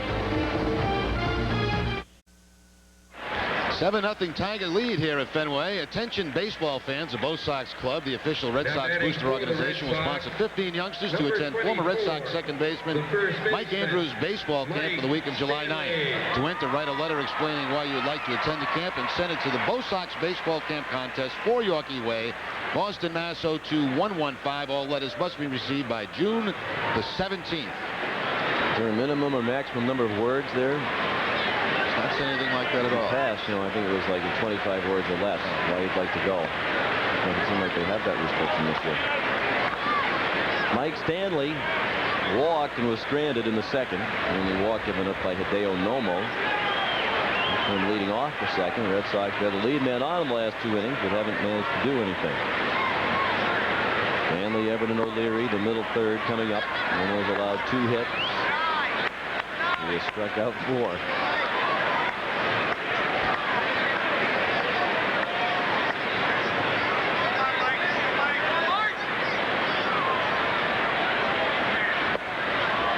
Just a little bit low, 2-1. As a hitter, does this delivery disturb you at all? I mean, do you have to mentally prepare yourself to be patient or time it out? I would think that after one time, you get to see it the first time, you're going to have to wait up there. You set up a little bit later than you normally would. You get away from that hesitation at the top. To me, I think what makes him most effective is the angle he throws it right over the top with both that fastball and splitter. It's awful tough to pick up. Stanley hits it high in the air and deep in left. Higginson back to the scoreboard to make the catch. Well, it's been that kind of a day for the Red Sox. Yep. The Tigers spraying little bloops and bleeders everywhere. And the Red Sox made some good contact with nothing to show for it. Number 2, the center fielder, Carl Everett. Not even a wall ball that time, Sean. Sometimes you see that fly ball straight to the wall on the way down. Not today. Carl Everett struck out swinging in the second. After a lengthy battle with Nomo, count went full, and Carl fouled off several pitches. He was after the first one here, and he fouled it off to the left. Tigers have 7 runs on 9 hits. The Red Sox, no runs, 2 hits, and 1 error.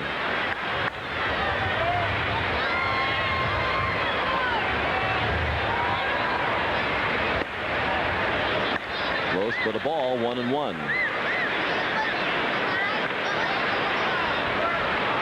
Yankees and Cleveland have gone to the 5th inning.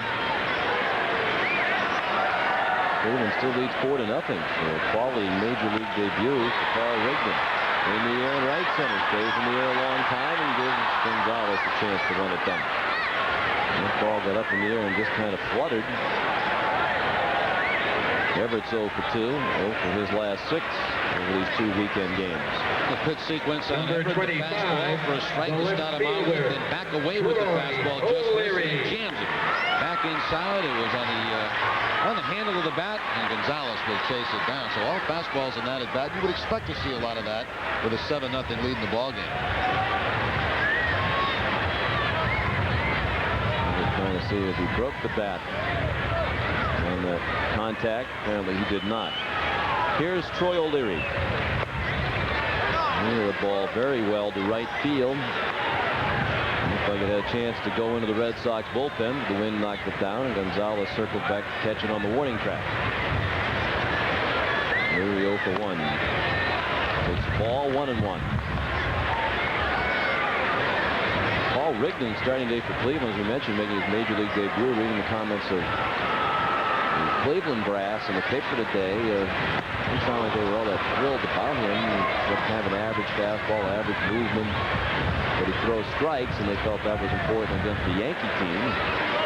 Remember, he's throwing a lot of strikes today. He's allowed just 1 hit through 5 innings against the Yankees. Well, that average jump, if he stays like that, he can get another stack for the Indians. Maggie's going to be out for a while, as will Ricardo Rincon in the bullpen, the lefty. Apparently Jarrett Wright, it's just going to be a couple weeks and he'll be back with a muscle strain in his shoulder, problem he's had before. Full count now on O'Leary. He can extend the inning. Jason Varitek would hit next.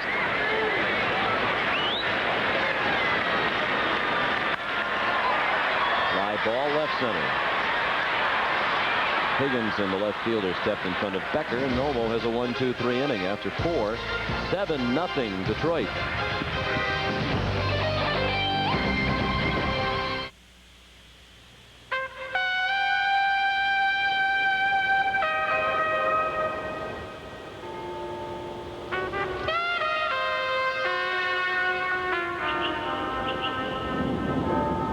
Got an old buddy waiting for a visit in Washington? With everyday low fares on Southwest Airlines, flying the BWI is your best route to the capital. You are now free to move about the country. Everyone wins with the new Red Sox ballpark. The fans win with modern concessions, restrooms, and 10,000 more great seats. The community wins with better transportation, roadways, and traffic improvements. The economy wins with thousands of new jobs and millions of dollars in new spending. And the team wins with a competitive edge from 1 million more fans per year. The new Red Sox ballpark. Everyone's a winner. To join the team, log on to redsox.com.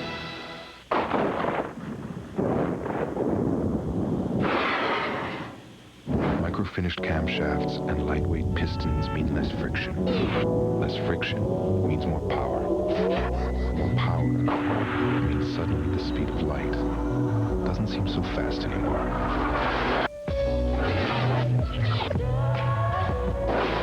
The Infinity i30.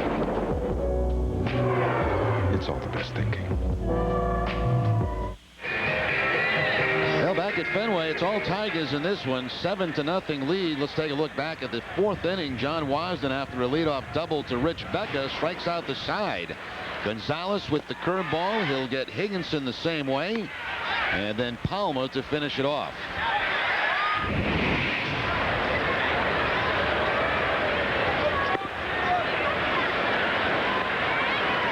Wasden has now pitched an inning and 2/3 of scoreless relief. He's given up 3 hits. Well, we have a moment. We want to send along happy birthday greetings to Lynn Nelson. Now batting for the Tigers, Fenway Park for many years. the designated hitter, today. So happy birthday to Lynn. Rob Fick, the designated hitter, leads off. Bottom 3rd of the order in the Tiger 5th. Fick, Macias, and Cruz. Just joined us. Ramon Martinez started, went 2 in the 3rd innings, and gave up 7 runs and 6 hits. Didn't look as bad as that line sounds. There were a lot of bloops and bleeders. Well-placed hits for Detroit.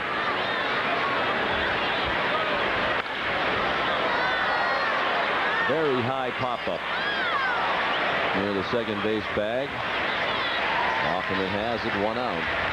Well, don't miss a chance to get an intimate look into friendly Fenway. Fenway Park tours allow fans to get an up-close and personal view of the Green Monster, the Red Sox dugout, the press box, the 600 Club, and more.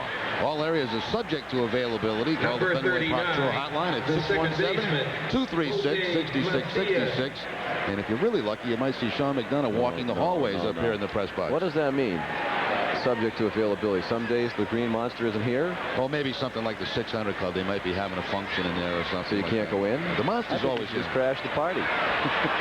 Little pop-up from Macias. Wasden wants it and takes it, and also takes a glove to the head from Stanley. Well, you don't see that very often, where the pitcher's calling off the first baseman on a pop-up.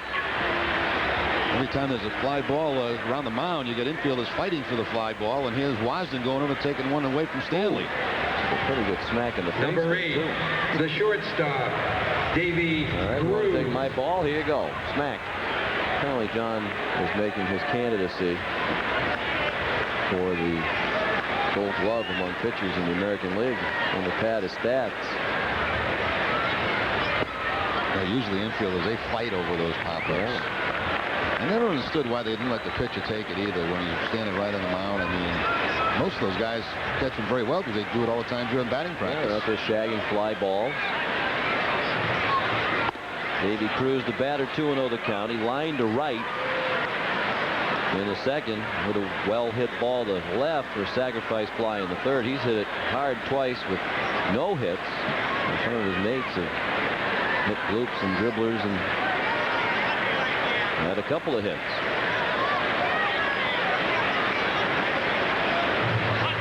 "7-0 Tigers." They scored 5 runs in the third.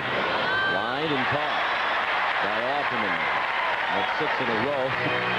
Retired by Wasden, and no luck today for Cruz. Another well-hit ball with nothing to show for it. Halfway through the ball game, 7-0 Detroit. 9 on Fox 25.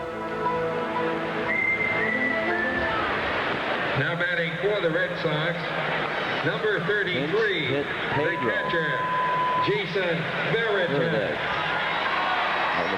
Under the scoreboard, I believe, in center field. A little early for that. Yeah, interesting sentiment there. Interesting message. I guess it took a lot of work to coordinate that. Well, Red Sox pitchers will be hitting soon as we start to play some interleague baseball. Jason Veritek was called out on strikes in the second. He's beginning the 5th against Hideo Nomo. Sox bat very quiet throughout this series. They managed just 3 runs Friday night against the Tigers. A 2-run homer by Carl Everett. And a solo shot by Mike Stanley. Al Cormier warming up in the bullpen today. Of course, just the 1 run yesterday against the 5 Detroit pitchers. 3-0 on Jason with John Valentin on deck and then Donnie Sadler.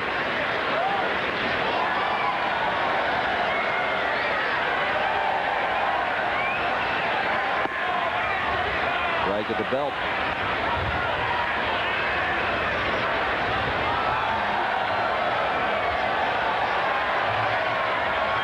Red Sox have an off day tomorrow.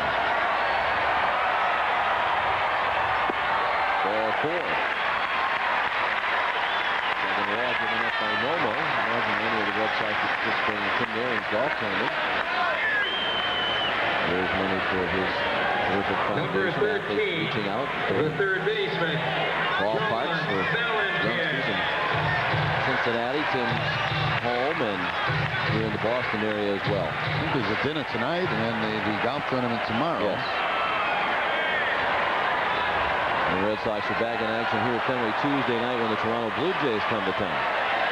Pedro Martinez goes back to the mound against Chris Carpenter, the same matchup of right-handers that the Red Sox won in the series finale up in Toronto on Wednesday.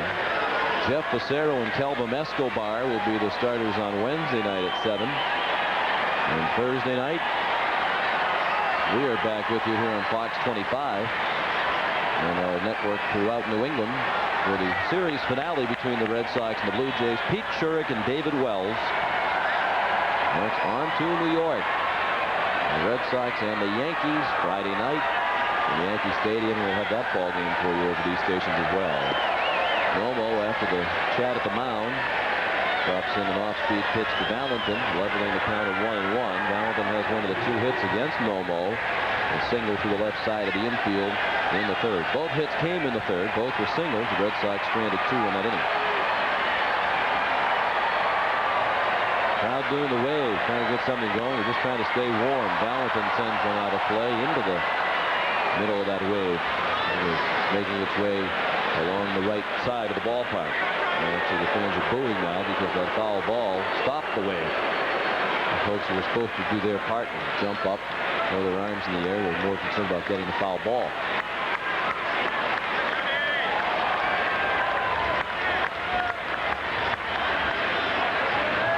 1-2 pitch in the dirt. You've got to tip your cap to the fans here in the early season here at Fenway. They've responded by showing up at the ballpark, and a lot of times in some pretty difficult conditions. Very few nice days here at Fenway. Of course, the Red Sox are playing well. There's plenty of excitement throughout the region about this team. They're going to come out here and brave the elements to cheer on the Red Sox. There's a ball low. Red Sox trying to be patient, hoping that Nomo, who does have control difficulties from time to time, will help them get back into the ballgame. He's already walked the leadoff man here in the 5th with a 7-run lead. He got ahead of Valentin, but now it's 3-2.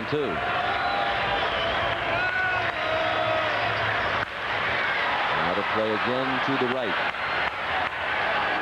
Red Sox are 12-6 here at Fenway Park this year, 13-8 on the road. Their overall record of 25-14.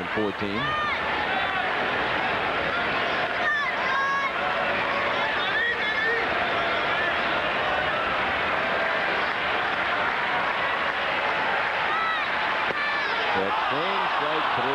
Donovan thought it was low. Red Sox back to Charlie Williams. It was close. I think John might have had a beef on that one. Number 15, the shortstop. That ball has to be a little bit low right there. But, Charlie Williams calling it a strike. It would be very uncomfortable if both a pitcher and a hitter with Charlie behind the plate, I think. Yes. I'm not quite sure what you're going to get, what you're not going to get. Not really a hitter's or a pitcher's umpire. He's more of a flip the coin kind of guy. Donnie Sadler takes the ball in the dirt. Sadler struck out swinging in the 3rd. Nomo is now fanned 5. Red Sox in danger of losing this series. It's the rubber game of a 3-game set. They haven't lost a series since that memorable 3-game set in Cleveland. And they lost 2 out of 3 to the Indians in late April. They've won 5 series in a row since. There's a strike, 1-1.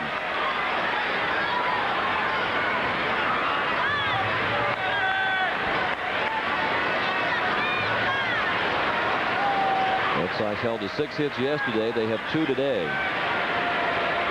Pitched well enough to win again yesterday. They lost 2-1. The Red Sox pitching staff had a scoreless inning streak of 21 2/3 innings snapped in yesterday's game.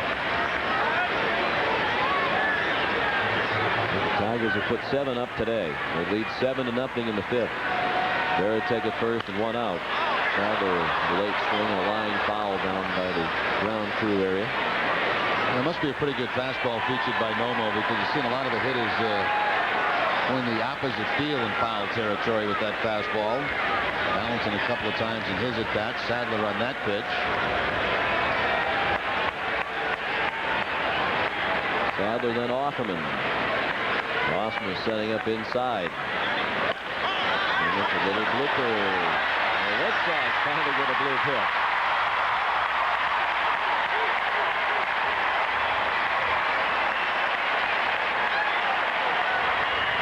Well, the Tigers have had their share of this type of hit today, and now the Red Sox have one. Big swing and not much action here from Sadler. All inside, jams him, but is able to pop it up over the head of Jose Macias. And at this point of the game, you take base runners any way you can get them. Bloops, walks, errors. 2 men on and 1 out. Red Sox trailing 7-0 in the 5th. Jose Offerman up for the 3rd time. The leadoff hitter is 0 for 2. Grounded to second and fly to left. Trying again to extend that hitting streak to 9 games. Ball low and away. Scott Nixon is on deck. So the Red Sox this inning were last in the 4th. They jumped on a lot of first pitches. They're making Nomo throw some pitches here, and able to work the count a few times. That seems to be the right approach when you need base runners against the pitcher who will issue walks.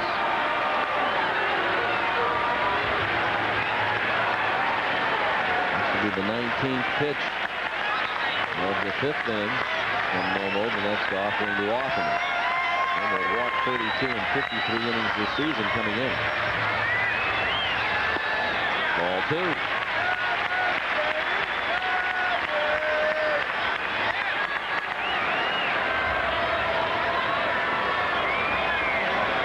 Hideo Nomo released twice last season by the Mets during spring training. Then he signed a minor league contract with the Cubs, made 3 AAA starts. The Cubs released him. And he signed with Milwaukee. Offerman pulls one foul.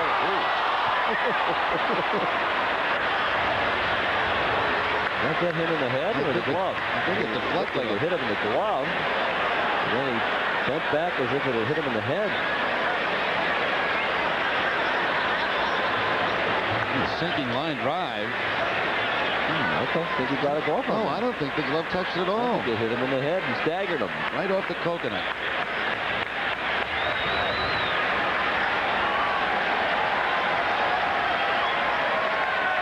Well, he's all right. He's smiling and laughing about it. Fellow members of the ground crew over the rail to give him a hard time and check on him. I noticed they made a substitution on the left field line today. Skates isn't back out there after a couple of tough days.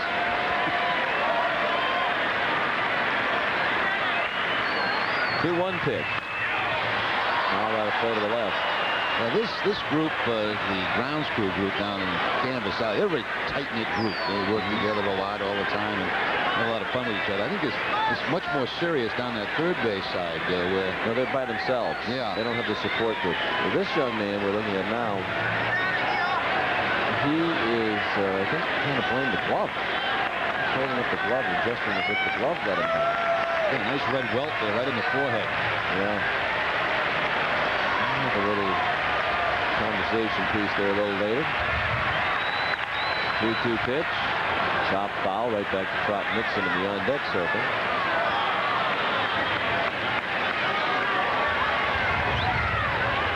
They might have to give these attendants helmets and face masks and the whole thing. And from what we've seen in this series in particular, some adjustments have to be made. You know, people wondering where's Wally. Well, where is Anthony? They seem to need him more than ever as the attendants along the line here. Check swing, a ball in the dirt, and one in the peel. Strike three, says Mike Fichter down at third base. And you have the feeling when you see the umpire creeping in as if he's anxious to be called upon, that it's not going to be good. He started creeping down the line, ready to give that big dramatic strike three call. Yeah, he's inviting that home plate umpire to ask him for help. And he's wrong. Number 7. That was like a check swing by Hoffman. Nixon. Well, that's a check swing. And we shouldn't be so anxious next time to come in and make a mistake. I guess they don't get many calls down there, so they're anxious to make those appeal calls. He looks like he's about 15 years old. Yeah. Trot Nixon is the batter. Only down by 7. You can't have calls like that go against you. The ball inside. 1-0 on Nixon. Now with runners at first and second and 2 outs. Trot singled to center field in the third. Grounded out in the first. 7 runs, 9 hits, and no errors for the Tigers. No runs, 3 hits, 1 error for the Red Sox.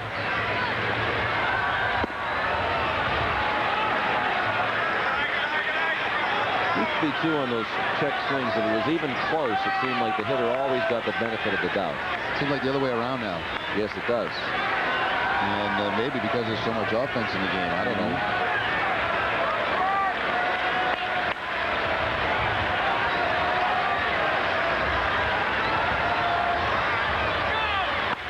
2-0 pitch is popped up. Shallow left. Higginson charging hard, and he's there to make the catch. And that ends the inning. The Red Sox strand 2 more. They've left 5. 7-0 Detroit after 5 at Fenway.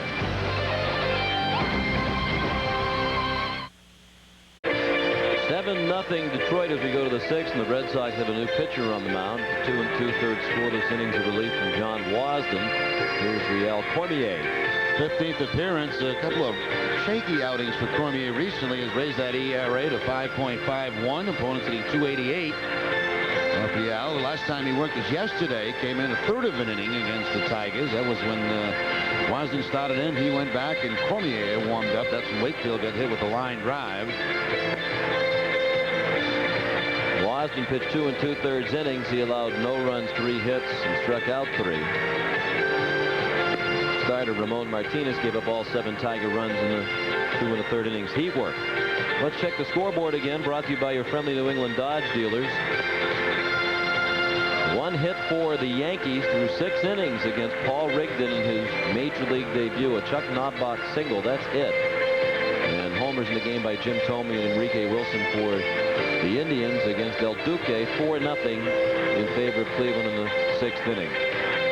Pitchers duel in Toronto as well between Cal Eldred and Frank Castillo. They're scoreless now into the 7th. Eldred's return to health has been a big boost for the White Sox. And the rest of the action in the American League later on. Minnesota at Oakland. Kansas City is in Anaheim. Tampa Bay at Seattle. And the Orioles and Rangers are the Sunday night baseball game. Over in the first National League, the Dodgers got a grand slam from Adrian Beltre as part of a 5-run fifth to take a 5-1 lead over the Marlins. The Mets and Diamondbacks now tied at 3. They're in the bottom of the 5th. Mike Piazza, a solo homer, his 12th. The Braves had an early 2-0 lead, but Padres have battled back against Tom Glavine on homers by Ed Sprague and Ruben Rivera to take a 3-2 lead. 2-1. Actually 2-2 now. The Astros have tied up the Expos in the 5th in Montreal. Greg Jeffries up there with 1 strike. Cardinals and the Pirates. 4-2 St. Louis. 2-run homer from Mark McGwire. He also walked with the bases loaded to force in another run. Brian Giles, a 2-run homer for Pittsburgh. The 0-1 pitch. Line to right, sinking fast. Nixon there to make the catch. And Jeffries is 2 for 4 with a homer and a single. The rest of the action in the National League, the Rockies and the Phillies, after a rain delay, are underway now in Philadelphia and scoreless in the bottom of the 3rd. Yoshi against Person. The Giants lead the Brewers 4-0. They're in the bottom of the 3rd in Milwaukee. And the Reds and Cubs, no score in the bottom of the 3rd at Wrigley. Rob Bell against Kevin Tapani. That's another look at the scoreboard, brought to you by your friendly New England Dodge dealers. Brad Ausmus took strike 1. He's 1 for 3, an infield hit and a run scored. He started that 5-run 3rd inning, 5 runs an inning, matching the most runs the Tigers have scored in an inning. They did it back on May 5th at Minnesota, 5 runs in the 7th inning of that ball game.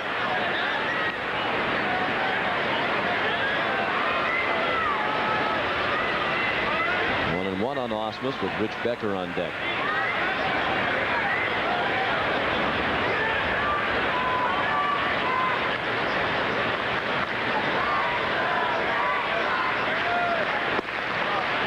Breaking ball just missed. Boys have held it there for an extra look from Charlie Williams.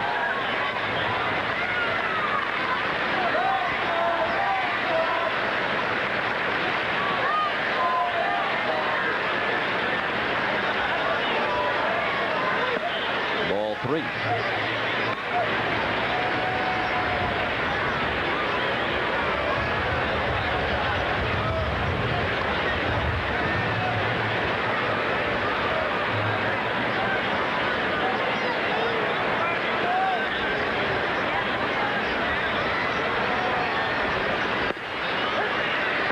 Full count on the Connecticut native Ausmus.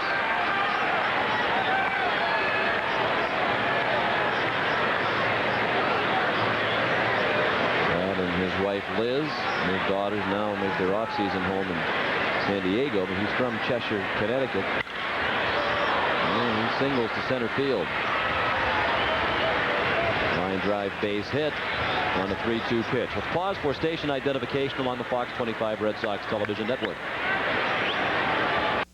You're watching Red Sox baseball on Eastern and Central Maine's local sports leader, WABI-TV, Channel 5, Bangor. Tigers lead 7-0. Tom McDonough and Jerry Remy with today's telecast, produced by Russ Ken, directed by John Wilson. Associate producer David Corris. Dave Bauman assisting us here in the booth. No Bob Qua today. He's down in Hartford, I believe. Usually here taking care of all the technical matters in the booth, but he's down in Hartford, and I think there's the big hockey game tonight between the Providence Bruins and the Hartford Wolfpack in the AHL playoffs, Game 7. Well, Bob he lives very close to Fenway. Across the street, as a matter of fact, so a little concerned about him this morning when I didn't see him, but I didn't know he had another gig here today. Yeah, I think he has another gig. He threw us under the bus for minor league hockey. Yeah. Not that there's anything wrong with it. It'll be a very exciting game. Providence Bruins won the AHL championship. I think it's the Calder Cup. Calder Cup, yes. Last year. I've been reading that promo on Nesson over the last week. They were broadcasting one of those games. Do you have any prediction tonight? No, I have no clue. Your horse third in the Preakness yesterday. Impeachment. You stuck with impeachment.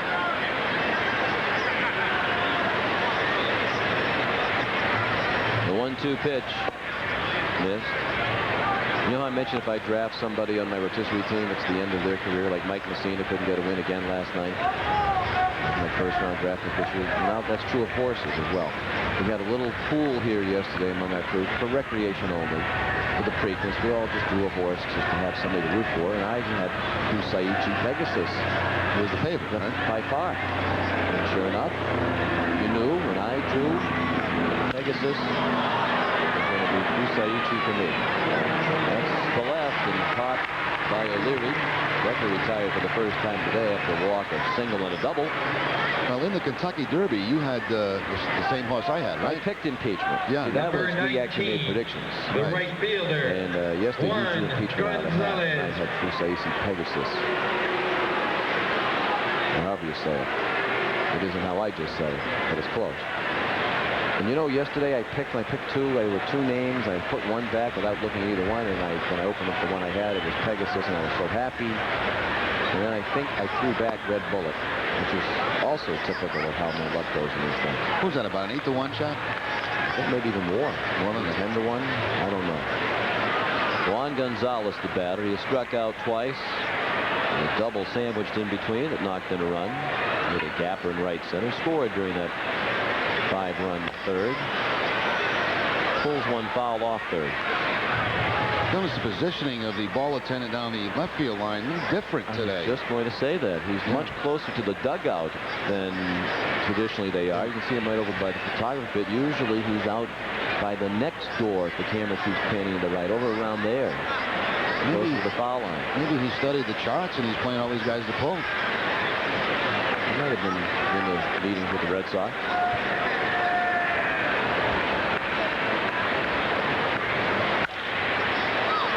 Gonzalez did try to pull it. Sadler goes to Offman. Forced Osmus and end the inning. And Tigers leave a man. They've planted 4.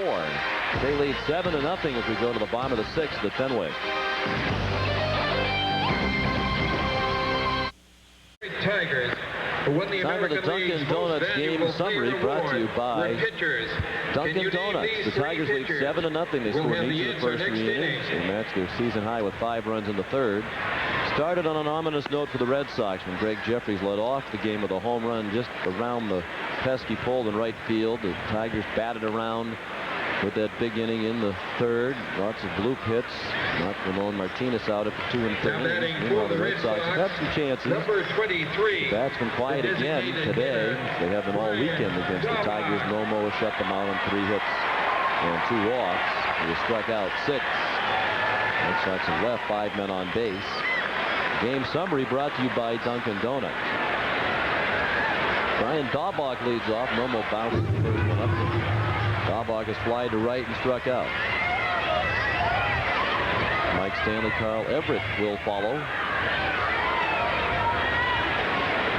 here in the 6th.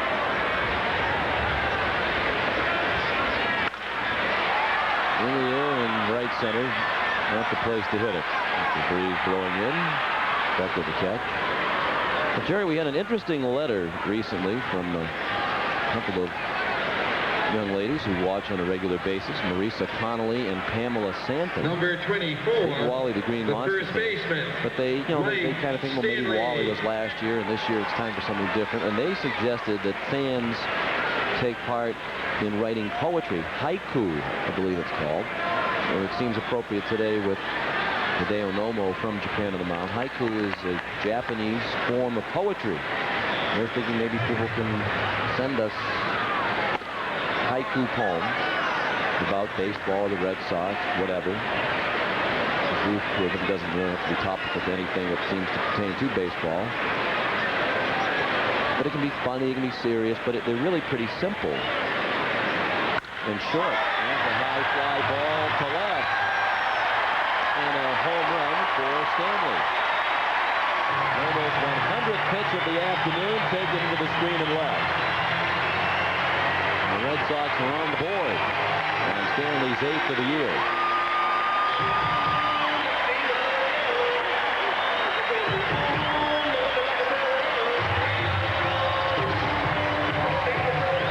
Stanley continues to do big-time damage against the Tigers. Stanley is his 5th home run of the season and 9th RBI against Detroit this year, this being the 8th game they've played. You mentioned Shaw, number 8, and RBI number 18 for Stanley. Perhaps he was inspired by the thought of poetry being written about that home run. Could be a good luck charm. Now, Pam and Marisa tell us that haiku poetry, as Carl Everett goes to 2-0. It has 3 lines. The first line is 5 syllables. Any number of words with 5 syllables. The second line, 7 syllables.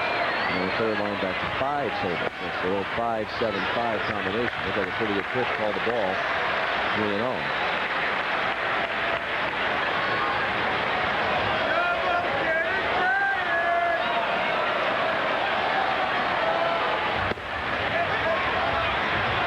They provided some examples. So he sat around and wrote some poems. I'd like to hear some of that, yeah. Remember, 5 syllables the first line, 7 then 5. 5-7-5. Line to right, and laid on a hop by Gonzalez. He got through him, but not very far. Looked like Juan couldn't make up his mind if he wanted to try to catch that in the air and playing on a hop. He really didn't either, but he didn't slow it down. Bennett from getting far away from him and hold Everett to a single. Carl's first hit in these 2 games on the weekend. A trap here by Gonzalez that almost got by him. Going to slow it down enough with the glove, and Everett has the base hit. Everett now has his 2nd career hit and 24 at-bats off Nomo. Willie Blair starts warming up in the Detroit bullpen. Bill Garner's on his way to the mound. We mentioned now Nomo is over 100 pitches. His 100th was the home run ball served up to Stanley. And he's going to make the change right here.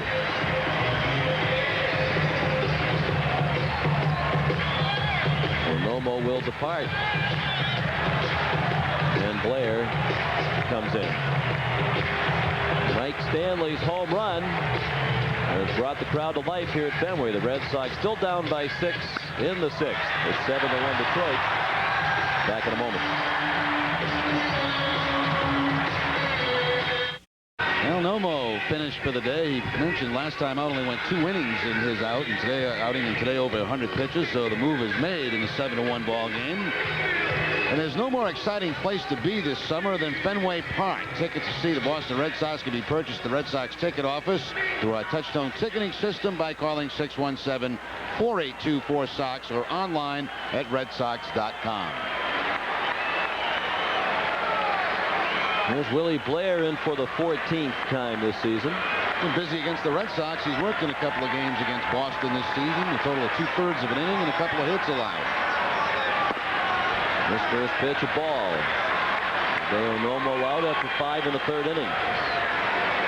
Delirious fly to deep right and to left. 0 for 2. Blair inherits Everett, the runner at first.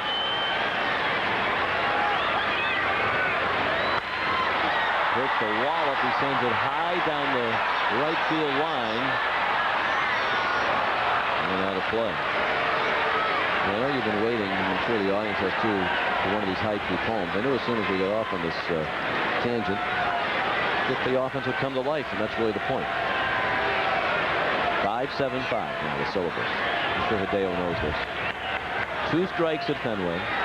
Swing at a Pedro fastball. Long walk to dugout. Example of a haiku poem about baseball from Pam and Marisa. 2-1. Camera on dugout. Jimmy poking. Cheek, chin, nose.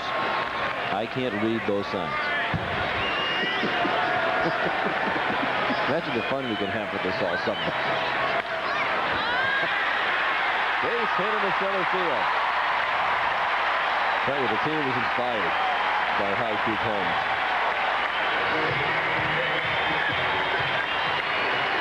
They're working on them in the truck as we speak.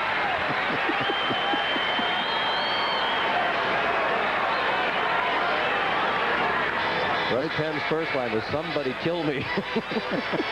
Was that 5 syllables? 33, the catcher, Jason We're getting a rule in here. That is 5 syllables. I think that is. I think we'll give him 5 on that. 575 is 4. Somebody kill me. How many syllables in somebody? Somebody? I don't know. See, Well, the way you said it the first time, it sounds like 3. Yeah. Yeah. Well, we could just make it someone to get rid of that controversy. Kill me now.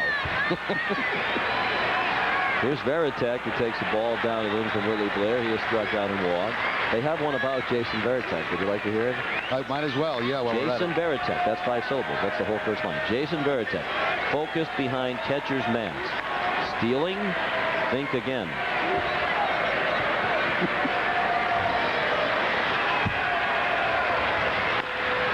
The 6th inning, the official haiku inning of the Boston Red Sox. That could be a regular feature. We could have it brought to you by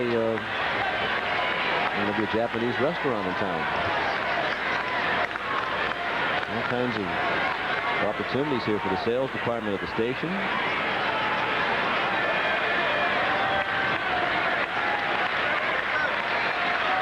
This is going to catch on. Red Sox hoping to latch on to a big hit here, down by 6. Varitek pops it up right by the mound. Infield fly will in effect. Batter automatically out. Jeffries made the catch. 2 down.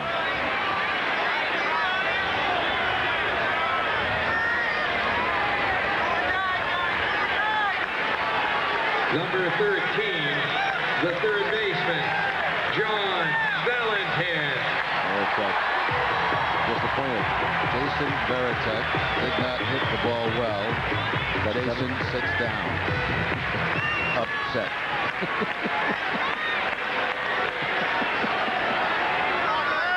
We're going to have to get a syllable ruling again. I'm not sure it was 575, but it was an excellent attempt, and you're catching on, getting the idea, certainly. John Valentin took a ball. Valentin singled to left in the 3rd, struck out in the called 3rd strike. Pitch looked a little bit low in the 5th. 7-1 Detroit. Red Sox have had some chances to scratch back into this. They left 2 men on in the 3rd. They stranded 2 last inning.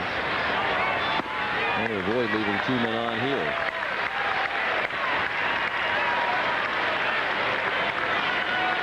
Blair in relief of Hideo Nomo. There is bullpen action. Alan Mcgill, who's appeared in each of the first 2 games of the series briefly, is warming up again.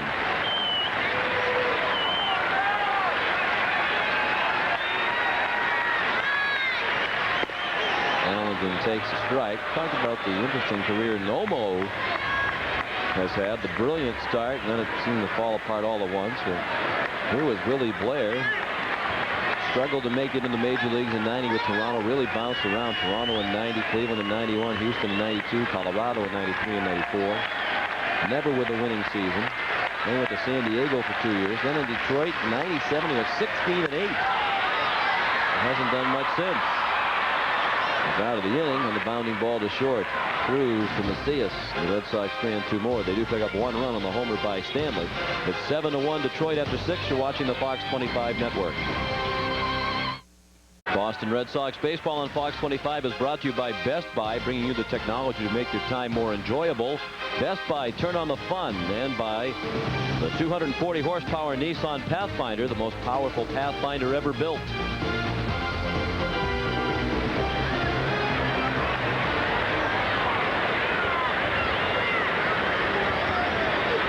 It's a haiku Sunday here at Fenway Park. Now batting for the Tigers, 7-1. number 4, the left fielder, Bobby Higginson. Bobby Higginson leads off. And it's Riel Cormier. Came in last inning, gave up 1 hit.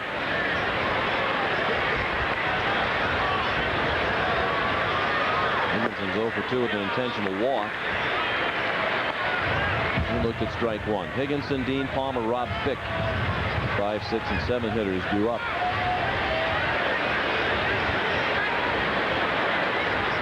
Cleveland still leads the Yankees 4-0 in the 7th inning.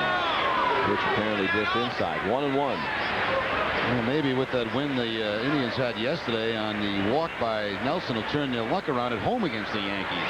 Charlie Manuel after the game said they celebrated in the clubhouse as if they had won a playoff game. They were so happy to just finally beat the Yankees at home. 9-25 against the Yankees all time at the Jake before that bases loaded walk won the game for Cleveland yesterday. Nelson has 6 wins on the season out of the bullpen. 3 7-game winners in the league. Martinez, Wells, and James Baldwin. Baldwin won again yesterday.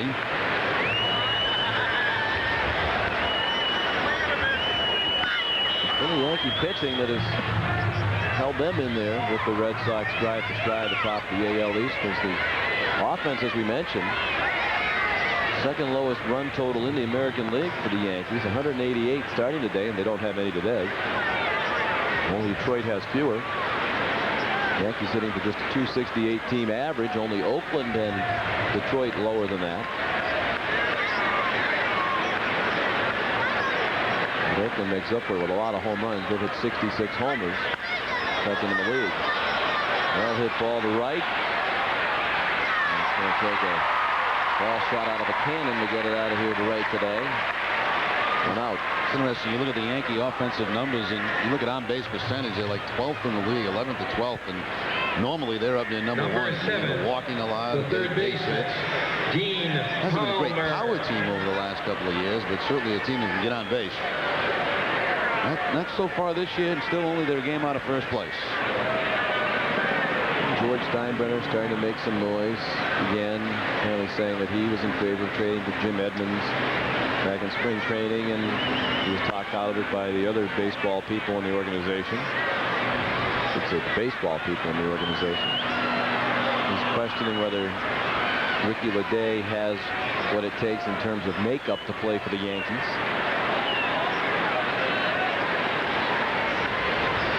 One of the current numbers for the Yankees. 12th is third from the bottom in batting average, runs per game, and home runs. But they're second behind the Red Sox in ERA. Red Sox starting today at 3.25. That'll go up with this performance. The Yankees the only other team in the American League under 4. It isn't even close.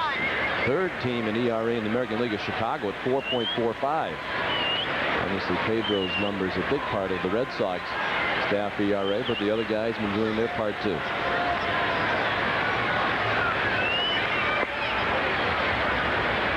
Red Sox with 3 starters in the top 6 in the American League in ERA. Shurik is at 2.68 third in the league, and Jeff Facero 6th at 3.25. Yankees with 2, Clemens and El Duque.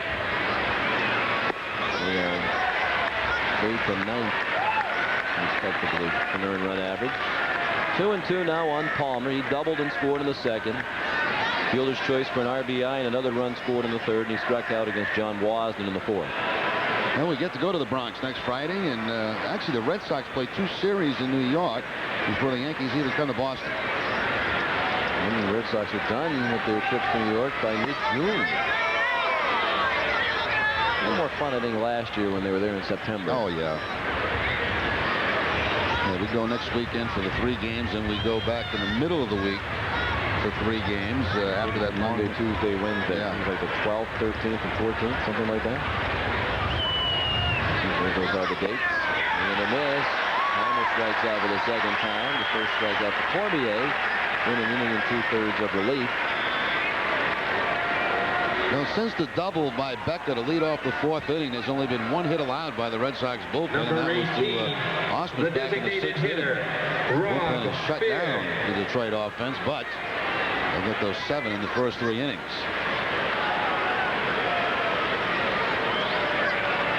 Rob Fick 0 for 2 with a walk and a run scored. He walked and scored in that 5-run third. He was the last man to face Ramon Martinez after the walk to Fick.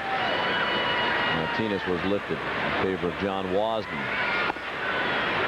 7-1 Tigers in the 7th. 2 outs, the bases empty. 1 ball on Fick.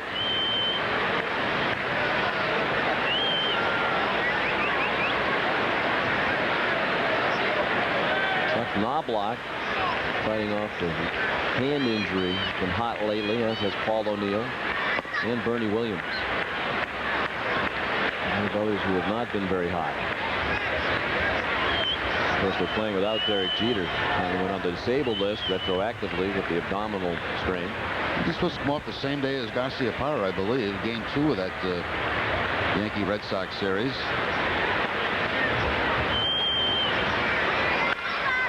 Fick hits it high in the air and deep to right. Nixon spinning around on the warning track and makes a terrific catch to rob Fick of a home run. Reaching into the Tiger bullpen to keep it a 7-1 game.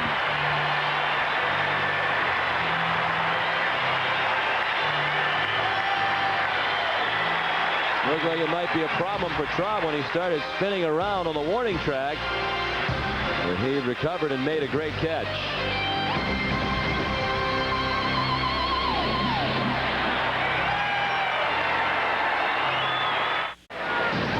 Boston Red Sox baseball on Fox 25 is brought to you by Southwest Airlines. Log on for low fares at www.southwest.com.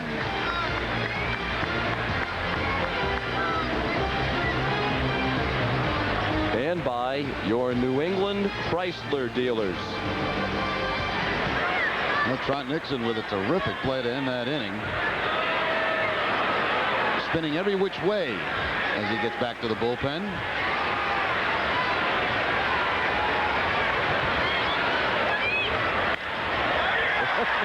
Big hit in the right field.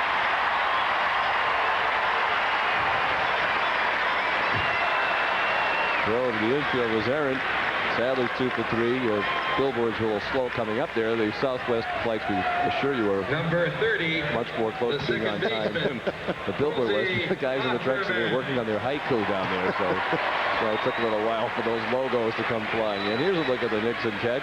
Spins all the way around and takes a home run away from Rob Fick.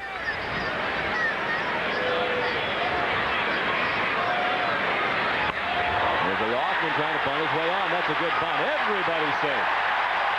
And the Red Sox have the first 2 men on here in the 7th inning.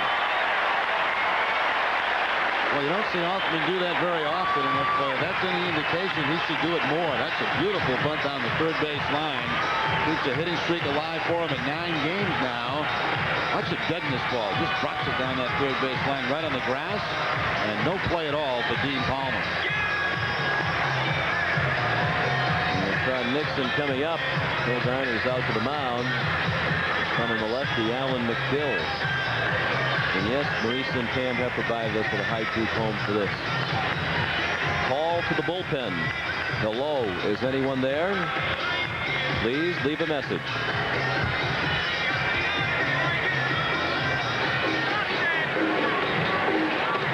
Score in the 7th inning is the Tigers 7 and the Red Sox 1. This is the Fox 25 Red Sox Network.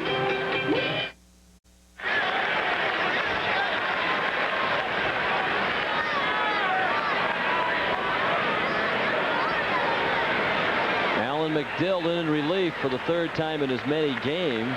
Come in to pitch to a left-handed batter or 2, and then he's been taken out by Phil Garner. He's not going to pitch to Trot Nixon. Jeff Fry just introduced him. There were boos. I think Jeff thought they were directed at him. He tipped his cap, but I think they're really booing Jimmy Williams because the fans are tired of seeing a pinch hitter for Nixon. They'd rather see Nixon up there. I think the surprise here is the fact that the Red Sox need the long ball right now to get a couple of runs across. Nixon capable of doing that. You're not going to see another lefty out of the bullpen either. This is the only left-hander they have, so you get down to the 9th inning. There's going to be a right-hander in there. Yeah, you might want to have Nixon later on. McGill throws ball 2. Fry hitting .209, no homers, 2 runs batted, and he's 0 for 2 as a pinch hitter. I agree with the fans. I don't think they should boo Jimmy Williams, but I agree with the sentiment they're expressing. We talked about this before. McGill's been in 2 games since being called up from AAA, and both of those against the Red Sox, and only to face left-handed hitters. Strike over the outside part of the plate.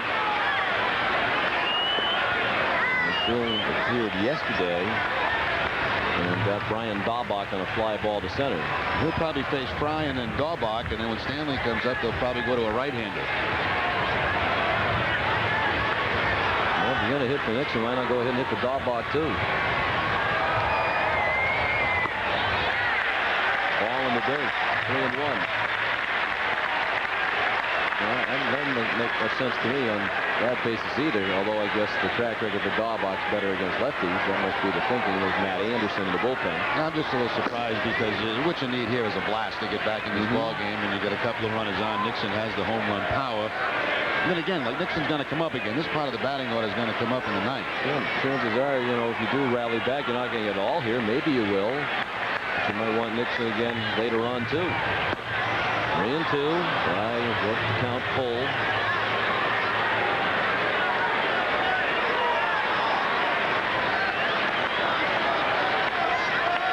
As we mentioned last weekend in Baltimore when we had the same discussion in a similar situation, Fry, you know, doesn't hit for much of an average. Has done very well against left-handed pitching. 5 for 12, a 4.17 average. There's a base hit in the left field. And he gets 6 for 13. Tom Nixon's had 19 at-bats against left-handed pitchers and is 4 for 19 with a homer.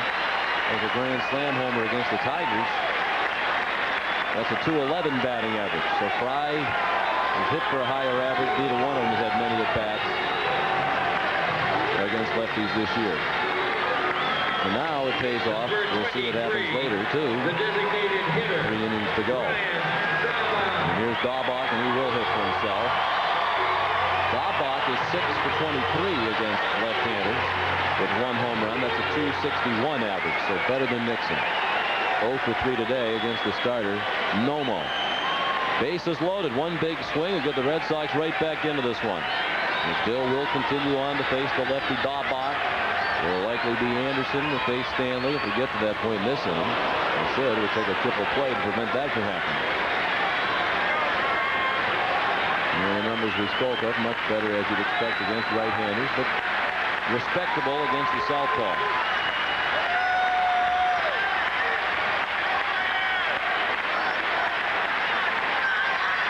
Alan Mcgill from Arkadelphia, Arkansas, tied up Daubach. Let it pop up in foul ground. Palmer over to make the catch. Right up near the rail. The ball kept slicing toward the stands. The wind trying to push it into the seats, but didn't quite get there. And that's probably going to be it for McGill. He gets the 1 out against the left-handed hitter. Stanley coming up. And I doubt very much he's going to let the lefty face Stanley. And you are correct. Garner coming out to summon Matt Anderson to face Stanley. 1 out now. Still no runs in, but the bases are loaded on 3 singles for the Red Sox here in the 7th. 7-1 Detroit, back at Fenway after this.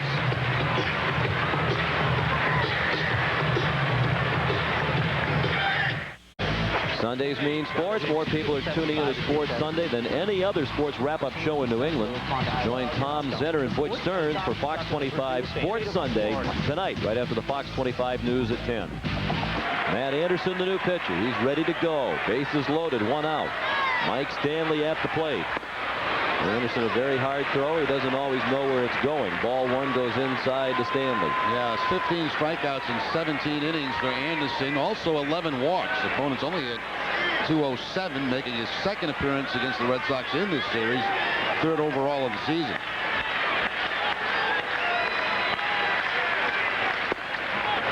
Breaking ball missed. 2-0. No margin for error here with the bases full. Only excellent numbers against Detroit, including today. Another homer, his 5th in 8 games against the Tigers this year. 5 of his 8 home runs this season have been against Detroit. Tigers also walked and fly to deep left today. Sent Higginson to the wall. Ball 3. In danger of walking in a run. While Everett is on deck. 7-1 Detroit. The Red Sox trying to get right back into this one here in the 7th. And no action in the bullpen for Phil Guyman. That's going to be Anderson for a while.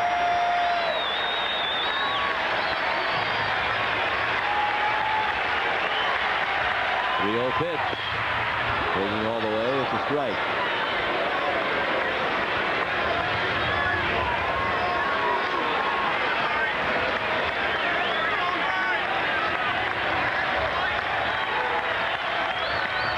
Matt Anderson, just 23 years old.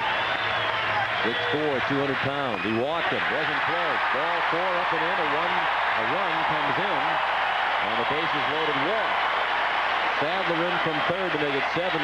That gives the tying run in the on-deck circle all of a sudden. This is risky business for Guyman. We saw Jeff Nelson have a meltdown yesterday with the bases loaded for the Yankees. Ball 4 after ball 4, and it cost him the game. And Anderson could stand out there and do the same thing for a while. You can see how paranoid they get, especially at Fenway Park. How many pitching changes in a 7-1 ball game? Left, right, and you get a 6-run lead. Only 5 runs now. And in charge to Willie Blair. Kyle Everett the batter. And up there hacking even after the walk to Stanley. Goes the breaking ball down and in. He's been a great hitter in his career with the bases loaded. 406. 4 grand slams in 64. Career at bats with the bases full. Troy O'Leary's on deck. Bases loaded. Hoffman at third, Fry at second. Stanley at third. 2 strikes on Everett now.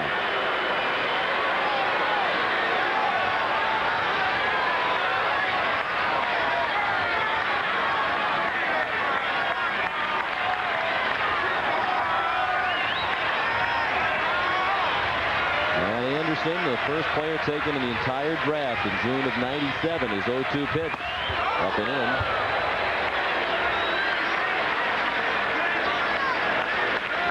Nothing off speed from Anderson. Basically the hard fastball, hard slider.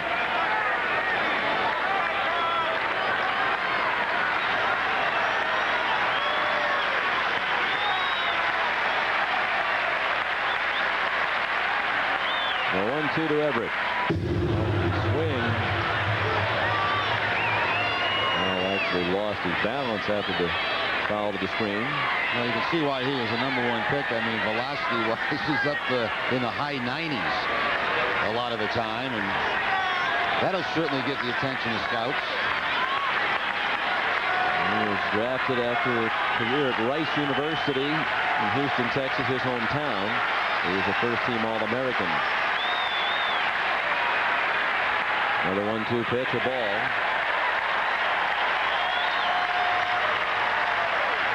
First time in the history of the draft the Tigers have the #1 overall pick. And that pitched on Cape Cod in the Cape League in '96 and was named the top prospect in that league. His 2-2 pitch. Out back.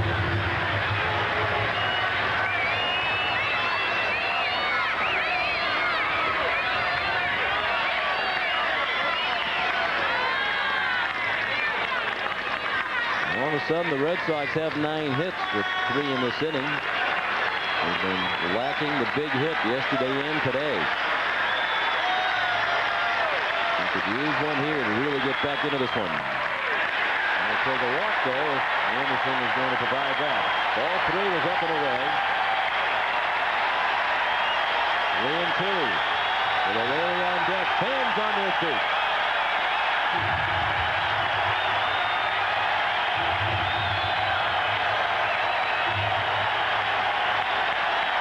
Here's the payoff pitch, way outside. And now Garner does have a pitcher warming up in the bullpen. Back-to-back bases loaded walks by Anderson. Offerman forced in. And now the Red Sox can tie it with 1 swing. It's 7-3. And there's Danny Patterson, who pitched yesterday, warming up in the bullpen.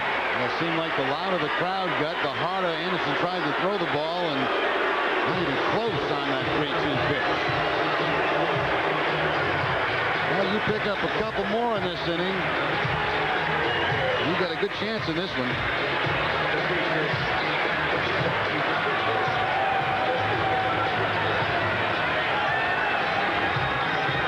Willie Blair charged with 2 runs in 2/3 of an inning on 3 hits.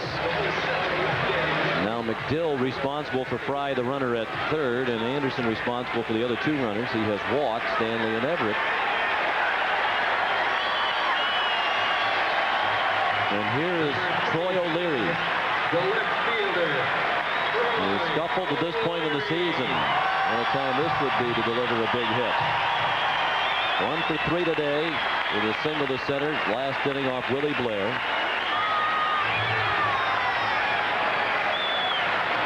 He gets one to hit. He hits it in the air in right center. Fry and Stanley tag. The throw goes into second. Fry scores. It's 7-4 on a sacrifice fly by O'Leary. That's interesting, Sean. You see back-to-back walks, and you wonder why a guy was swinging the first pitch. But I tell you, a lot of times when that pitching coach comes out in that situation, that next pitch is almost always a strike. And that's why I think O'Leary jumping on that first pitch. And Warthen went to the mound. Finally, Anderson has it out. It's 7-4. Number 33, the catcher, Jason 3 runs in this Veritek. inning.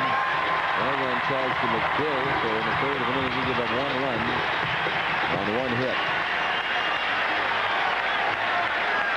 Here's Veritek, still the tying run at the plate. He's the 8th batter of the inning. 0 for 2 today with a walk. He is struck out and popped out. He takes the first one and takes a strike.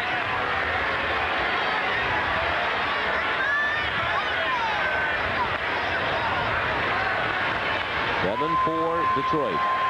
It hits 10-9 in favor of the Tigers. The Red Sox made 1 error. Anderson's 0-1 pitch. 2-shot foul. Veritek in the hole, 0-2. You never know about a guy like Anderson. Could be wild as heck in the first couple of hitters, and since then, all strikes.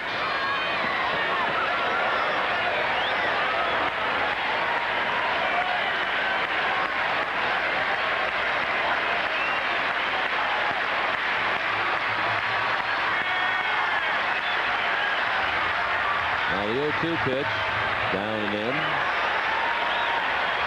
Cleveland's lead over the Yankees has grown to 6-0 in the 8th inning at the Jake.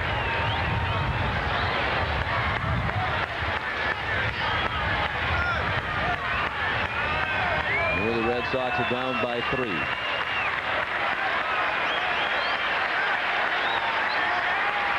Osmer sets up away. Anderson missed low.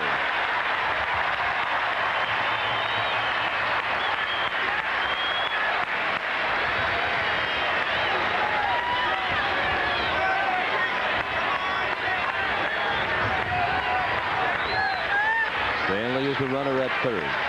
Everett held by Jeffries at third. The 2-2 to Veritek. Hold foul off first.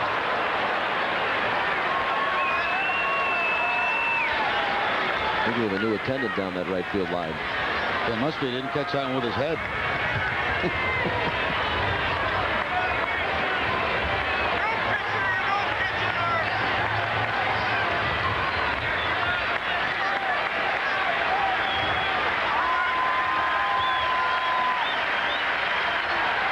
Another 2-2 pitch and another foul ball. This one in the Red Sox dugout. A little bit of a hanger that time by Anderson on the slider.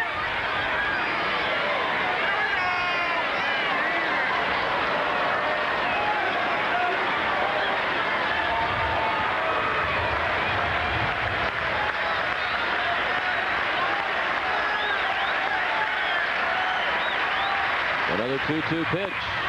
Ball 3 up and away. So Veritek has worked the count from 0-2 to 3-2. Valentin on deck. 2 outs. Everett will be running from first with the pitch. Jeffries wants to chat with him first. I think he's just alerting the pitcher that he's going to be playing behind Everett at first base.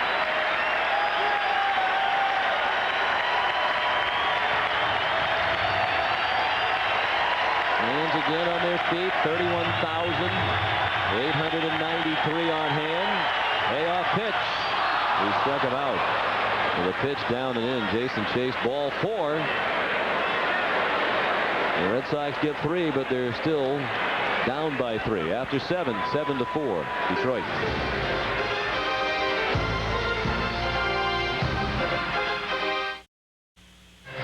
Back at Fenway, the Red Sox back in the ball game, 7-4 now as we move to the top of the 8th inning. A couple of defensive changes. We see Jeff Fry, who hit for Nixon, move into right field. And taking over on the mound, El Guapo. Rich Garces appearing in his 16th game. Opponents only hitting 192 off Garces at the ERA of 2.25. He's making his second appearance of this series. Ricked in game 1 against the Tigers, an inning, had a strikeout in that ball game. And a good job by Real Cormier today. He pitched 2 innings and allowed 1 hit. And struck out 1. Certainly helped by that terrific catch by Trot Nixon last inning, reaching into the bullpen to rob Fick of a home run. Well, because of the bullpen, because of Wasden and Cormier, Red Sox still in this ball game, only 3 down with 6 outs left. Pause for station identification. This is the Fox 25 Red Sox television network. You're watching Red Sox baseball on Eastern and Central Maine's local sports leader. WAPI-TV, Channel 5, Bangor. Yes. The Red Sox climbed within 3. The Tigers scored the first 7 runs in this game. The Red Sox scored 4 runs in the last 2 innings. Garces will try to keep them within 3. He throws strike 1 to Jose Macias. Macias singled twice, driven in 2 runs. He had a single to left that knocked in the second run of the ball game in the second inning. He had a bloop single.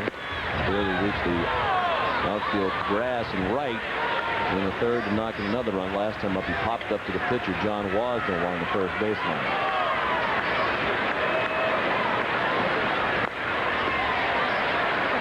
Long game today. Approaching the 3-hour mark. From the top of the 8th, the Indians already finished. They have defeated the Yankees for the 2nd straight day, 6-1. Paul Rigdon is a winner in his major league debut. Strike 3, fastball in the inside corner. Garces stands the first man he faces, and Red Sox pitchers have struck out 6 today. Garces pain in the inside corner, piling up the strikeouts. 21 strikeouts now for Garces in 20 in the 3rd inning.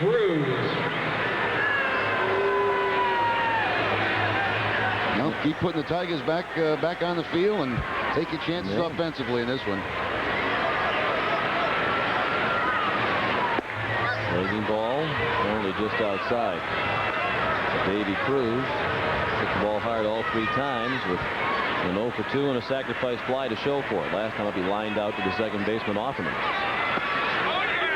Another good breaking ball. This one called a strike. 1-1. Patterson still throwing in the bullpen. It might be Doug Brocail. Tough to tell from here. Fouled off to the right into the first base. Blue Foxes. It is Patterson. And he's probably going to come in when they go to the 8th.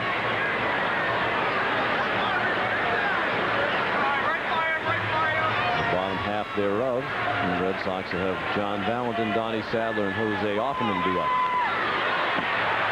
Cruz just did get the end of the bat on that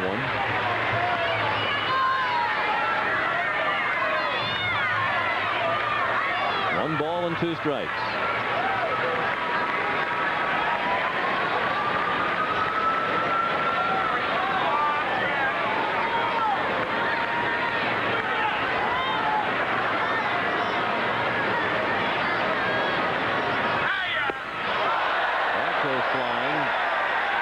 Pick that up on the way back to the dugout. And Salino will go for him. Back-to-back strikeouts for Rich Garces. And you'd have to say, you know, after the stall with number 21, Nomar, first baseman, now Carl Everett, Rich Garces on the popularity meter here at Fenway is right there with those guys. He really is. He's had a lot of fans here at Fenway Park, and if he keeps pitching like the way he has, he's going to have a lot more. That guy that he just struck out, that's only the 9th time Cruz has struck out this year.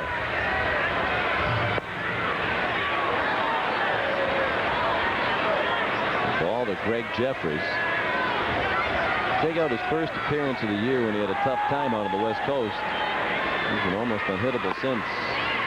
Jeffries has had a good day. Homer to lead off the game. Right down the right field line near the pole. They single to left in the third. Last time up he lined to right. 3 for 4. And with 2 outs and the bases empty, takes the fastball high.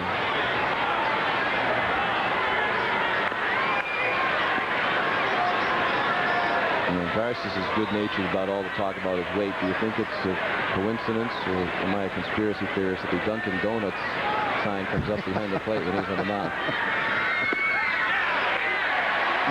3-1 the count. Well, Guapo says, I love it. He said, walk around town, people yelling, Guapo, Guapo. He's having a good time. Yes, he is. He's always having a good time. I think that's one of the reasons why the fans have taken to him. They realize that he is a good guy. Always with a smile on his face. 3-2 the count.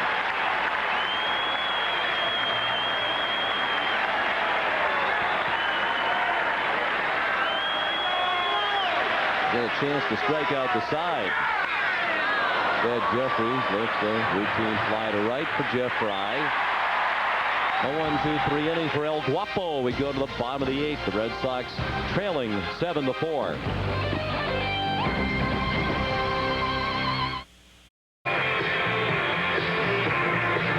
Patterson coming on here in the 8th inning for the Tigers, working in his 18th game. Patterson also worked in the ball game yesterday, an inning and a third against the Red Sox, had a walk. And overall this season, making his 3rd appearance against Boston, both he and Doug Brocale have worked 3 times against the Red Sox this year. Matt Anderson pitched 2/3 of the inning, not allowing a hit, nor was he charged with a run, although he did issue 2 walks with bases loaded. Juan Gonzalez. Gave up a sacrifice fly. Anderson struck out one. And Veritek, who was the tying run at the plate last inning. The Red Sox have 6 outs left to make up this 3-run deficit, but they were down by 7 2 innings ago. John Valentin 1 for 3, a single to left. Cincinnati is struck out and grounded out. Johnny Sadler scheduled to follow, then Jose Offerman. Patterson's first pitch, a ball. Eric Lowe in the Red Sox bullpen. These 2 bullpens have been very busy the last 2 days. Yesterday, the 2 managers combined to use 11 pitchers. Patterson's the 5th Detroit hitter of the day. And Williams has used 4.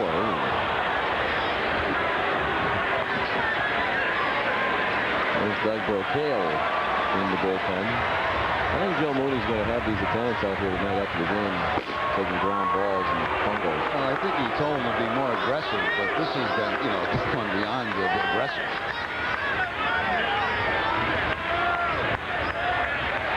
I just think back to the days when Anthony made it look so easy. There was graceful plays along the third base line. And so where it has gone now. Here's the strike. 1 and 2 on Valentin.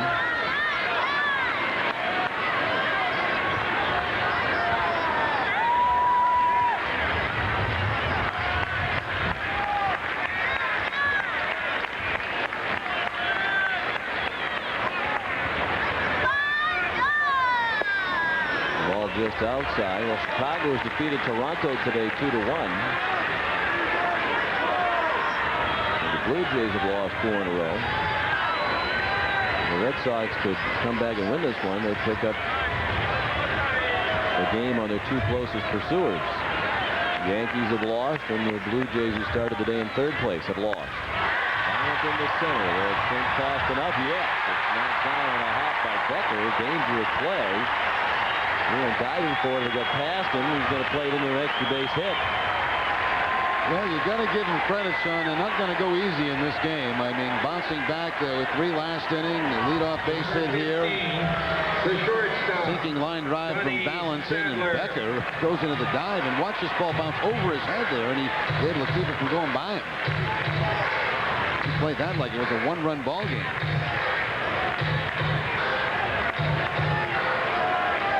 Each team has 10 hits. Valentin 2 for 4 in his 2nd game back off the disabled list. And here's Donnie Sadler, who's 2 for 3 today.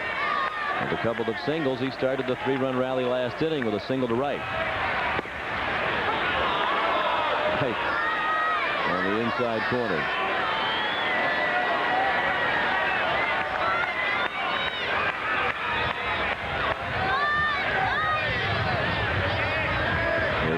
Ackerman on deck.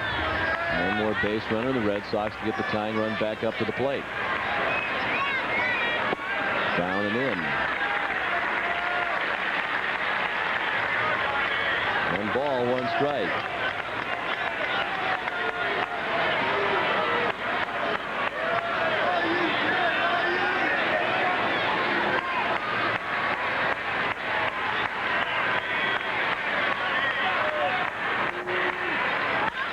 Up the middle, base hit past the diving crew.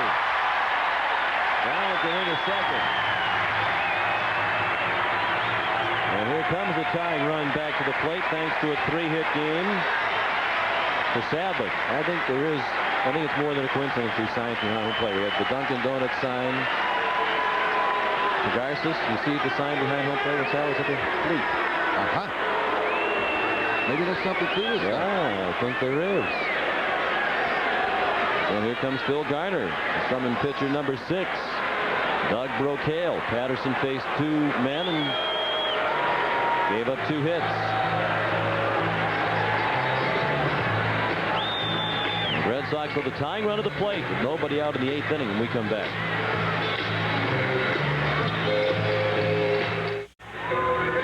Well, Red Sox trying to make some more noise here in the bottom of the 8th inning. They're down by 3. They get a couple of base runners and nobody out. And the setup man, Doug Brocail, into the ball game for the 17th time this season, the 4th this year against the Red Sox. Brocail also worked in the ball game yesterday against the Red Sox in that 2-1 Tiger win. An inning in the game, allowed a couple of hits and no runs. The second baseman. We said yesterday he's tough. One of the best in the league in this role, the setup role to get to the closer. Tying run at the plate again. 3-hit game for Sadler. Second time in the last 4 games he's done that. Tigers in, thinking Hoffman might bunt. Jeff Fry is on deck. Homer still in on the grass. At third, Jeffries backed up after Hoffman didn't show bunt on the first pitch from Brocail. Big swing and a miss. And Jose trying to rip it out of here. The wind has died down. It's still tough to get it out of here right field today. And several threats. No one's been able to do it. Stanley homered into the screen and left for the Red Sox. Jeffries just did sneak one around the right field foul pole.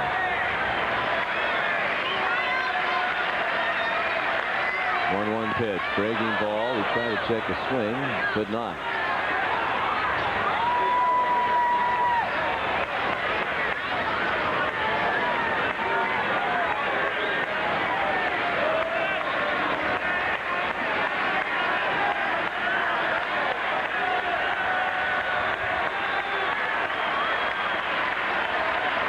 One-two pitch. He struck him out with a fastball foul tipped into the mid of Osmus. He challenged Hoffman there with a 2 strike. Just blew the fastball right by him. Number 3, struck out the right fielder, Jeff Fry. This last part of the game for the Tigers with Brocail and Todd Jones very underrated. You don't hear much about them, but they're very good.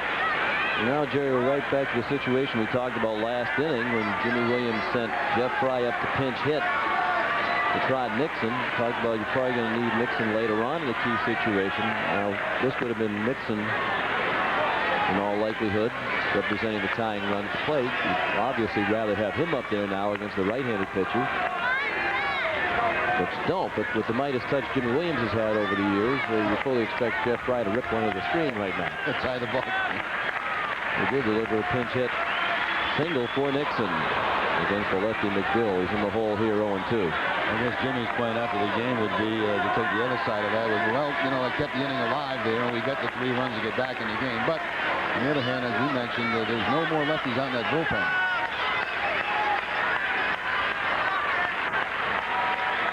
It's obvious the fans didn't agree with it. There's loud boos when Fry came up the last time, and obviously it wasn't directed at Jeff because there were no boos this time.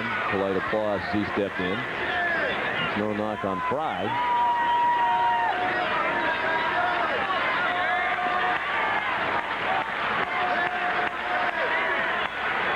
Here's the 1-2 from Brocail. That's a ball high. Brian Daubach is on deck. 7-4 Detroit. Red Sox had the first 2 men on in this inning. Then Offerman struck out. Still Valentin at second. Sadler at first. Fry asked for time and stepped out.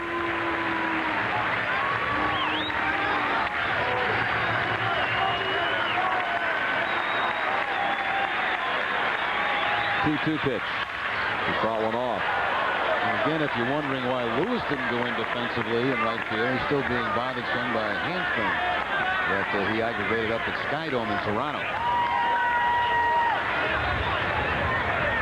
Well, he's getting better and better every day, but apparently not well enough yet to go in defensively. Hamstring injuries must be contagious. Been a ton of them, haven't they? Ramon, Nomar, Lewis. Right, bangs one in the left. That's why he's up there, folks. Here comes Valentin around to score. Sadler in the third. It's a double for Jeff Fry.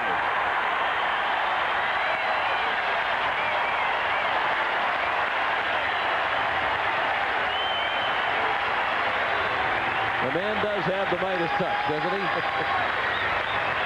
5-2 for 2 since coming in the ballgame. Kept the inning going in the 7th, and now drives in a run to put the Red Sox only down by 2, and Fry himself ends up in scoring position. Tying run now at second base.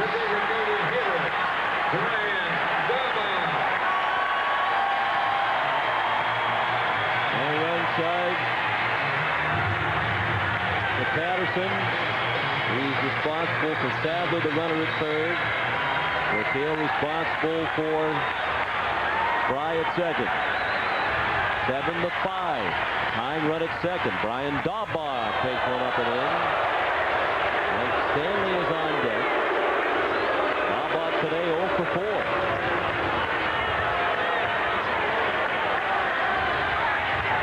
He hasn't had many Okers this season.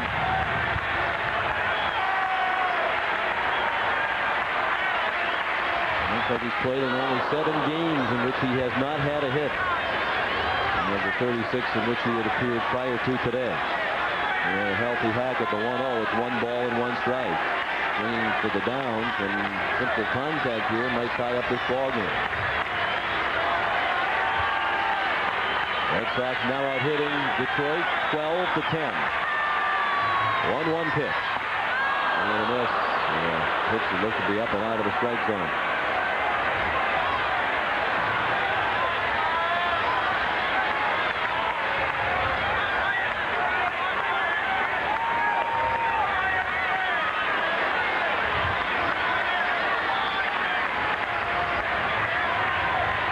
Red Sox down 2 men in scoring position. The 1-2 sails high.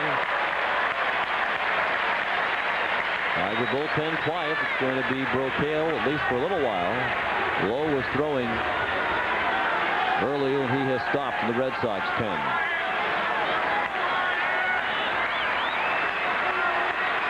Red Sox have battled back from 7-0 down. 2-2 pitch in the dirt, and he right off it.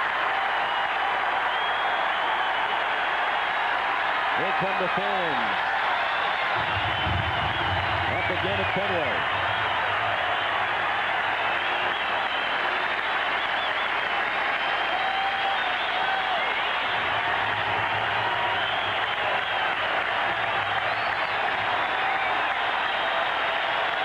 The 3-2 pitch. He struck him out. Good pitch from Brocail. The inside part of the plate and low. And a huge strikeout. Looked like the slider or a cut fastball inside, down and in to Daubach. Number 24. And a tough afternoon for Daubach. 0 for 5 with a couple of strikeouts. And he wore the goat horns yesterday for the base running mistake. Chance to make that a distant memory there, but he couldn't do it. This is Phil Garner again. Glenn Reed's going to send him a bill for the new grass between the Tiger dugout and the mound. Well, all he's got left in the bullpen is his closer Jones and a rookie they called up a couple of days ago, Velafuente. Some Amazing how many pitches you have to use in these kind of games. The next batter's Mike Stanley. He's been a big part of the Red Sox comeback. He homered in the 6th inning for the first Red Sox run of the game. Then he walked with the bases loaded to pick up another RBI last inning. He could tie it or put the Red Sox ahead with one swing. Not had a hit in his career against Brocail. He's 0 for 5 against this pitcher lifetime. 7-5 Detroit. Adler at third, Fry at second. Good speed. Well-placed hit should tie the game. 1-0. Here's a look back at the Stanley homer off Hideo Nomo, the only run allowed by Nomo in his 5 1/3 innings.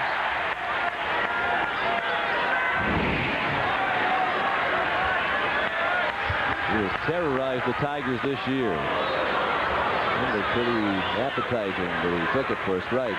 Big over-the-top curveball by Brocail. Fastball, over-the-top curveball, that little cutter that he threw the dog back, and a changeup. Leverett on deck, hoping for a chance to hit. That's high. 2 balls and a strike. There's Everett.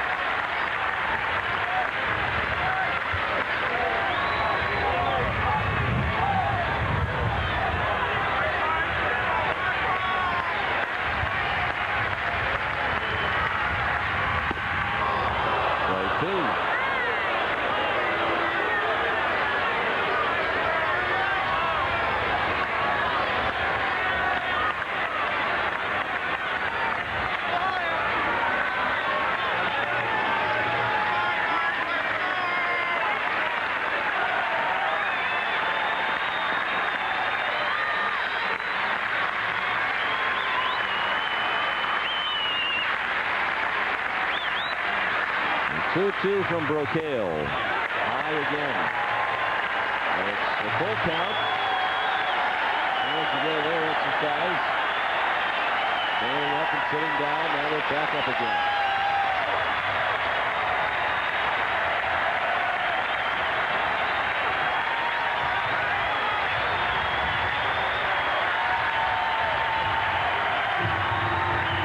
A lot of deep counts for Tiger pitchers today. This is the 10th full count as a staff. And the reason why this has been such a lengthy game. We're 3 hours and 16 minutes right now, still with the 9th inning to play. There's the big 3-2 pitch. All the way.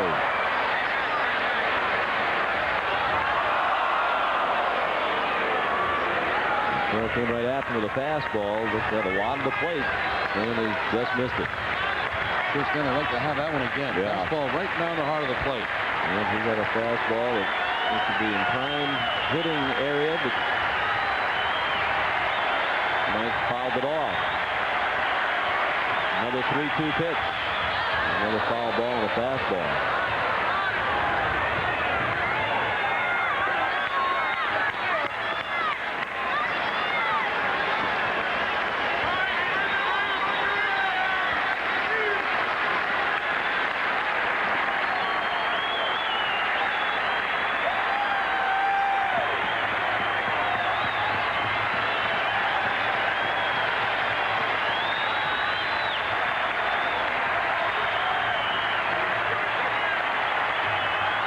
Pitch.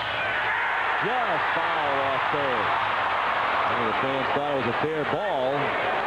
Once it goes down the right field corner, big roar went up, but it was foul. And it almost got Sadler coming down the line. Not by very much. To the left of Sadler, to the right of the bag.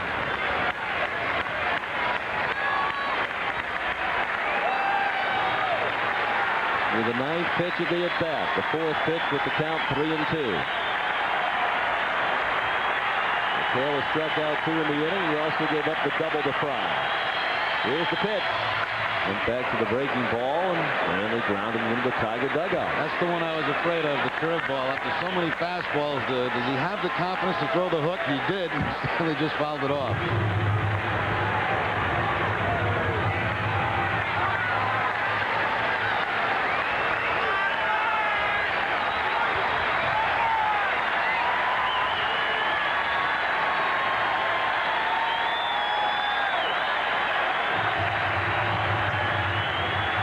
3-2 pitch. Strike 3 called. Another breaking ball in the inside corner. And no argument from Stanley. So 3 strikeouts in the inning for Brocail. The Red Sox do pick up 1. They leave 2 in scoring position. 7-5 Tigers after 8. 7-5 Detroit. And for the second straight day, these 2 pitching staffs will have combined to use 11 pitchers. As Derek Lowe is the 11th to appear in the game, the 5th for the Red Sox. Rick in game 1 of the series against the Tigers, pitched an inning, allowing a hit and a strikeout, picked up the save. And of course, with the Red Sox having an off day tomorrow, you could get 2, maybe even 3 if you had to, out of Derek Lowe here this afternoon. Red Sox hope they get to that point. Rich Garcia's pitched to scoreless 1-2-3 inning. He struck out 2. So the bullpen has been flawless today. Wasden, Cormier, and Garcia's combining on 5 2/3 scoreless innings. After Ramon Martinez gave up 7 runs in the first 2 1/3. Now the Bloop hits against Ramon as the Tigers built a 7-0 lead. If you join us late, the Red Sox have battled back, make it 7-5. They've had chances to do even better than the 2-run deficit, but the Red Sox have left 8 men on base over the last 4 innings, and 11 men left on base in all. They've expanded 6 in scoring position. Tigers have made more of their opportunities. They've left only 4 men on base. Brad Osmus, first ball swinging against Lowe, pops out to Jose Offerman. Wow. We talked about the pitch we were afraid of, the curveball. He followed it up with another one, and it was a great pitch, Stanley. No argument at all. He probably didn't mean to throw it on the inside center fielder, corner. It was well located. From the standpoint, it was a strike that was hard to hit. Yeah, and after all those fastballs, and then the one curveball, probably didn't expect to see it again. There's Rich Becker. He has walked, singled, doubled, and fly to left. Low missed high, ball 1. Becker has scored a run. Todd Jones, their closer, is warming up in the bullpen. Hill struck out the side in that inning. A double by Fry mixed in. Red Sox have Everett, O'Leary, and Veritek due up in the 9th. They'll be down by at least 2. Lowe trying to keep it at 2. 1-1 on Becker. Juan Gonzalez to follow. Curveball inside. Eric Lowe, a product of the Detroit area from Dearborn. Grew up going to Tiger Stadium. Was a basketball player as well in high school. After the basketball scholarship in college, Eastern Michigan turned it down to sign with Seattle. Pop up, Sadler caught it awkwardly. I think he was slipping a little bit where the grass meets the dirt along the left field line. He made the catch for the second out of the 9th. Number 19. The right They're not all fielder, easy, especially when you have to go toward that line. You'll have to back up a little bit as he finally makes the catch. Always looking at glove, too, after those tough plays. Juan Gonzalez taking the first pitch all the way. It's a strike. He's 1 for 4, an RBI double into the gap in right center in the 3rd. That was the big inning for Detroit. They scored 5 times. One of those runs scored by Gonzalez is quickly down to the count 0-2.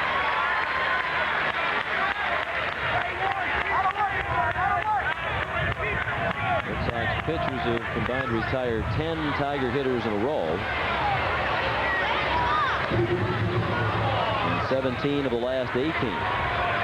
Rich Becker led off the 4th with a double. The Tigers had only 1 base runner. That was Brad Osmus with a single to center off Riel Cormier in the 6th inning. 0-2 pitch. Gonzalez didn't chase the ball low and away.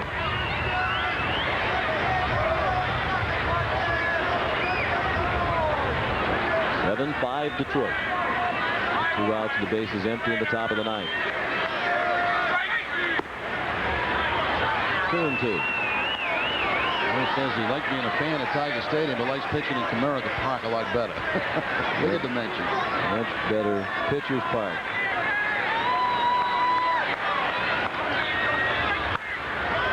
You know times are tough. with Tiger baseball when we get the clippings today from the Sunday Detroit paper, and I have a big article projecting what the Tigers' everyday lineup is going to be in 2003. A lot of names we don't recognize. A lot of prospects. They have some good prospects in the minors. We're looking ahead a couple of years. Line to the left center, a base hit. Might scoot through the gap.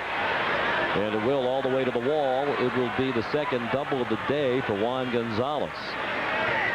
He's 2 for 5, showing signs of heating up after a very slow start as a Tiger. Yeah, it's starting to fall together for Gonzalez now. We got off to a very, very slow start for the Tigers, but recently the home runs have started to come, the extra base hits. Kind of guy that you look up at his numbers maybe a month and a half from now, and they'll be pretty impressive. Number 4, the left fielder, Bobby Higginson. They always are impressive when the year ends for Gonzalez. No matter the path that he takes to get to the end of the season, when it's over, he's going to be hitting 300 plus, and he's going to have 40 or more homers and 120 or more runs batted in. Bobby Higginson takes a strike.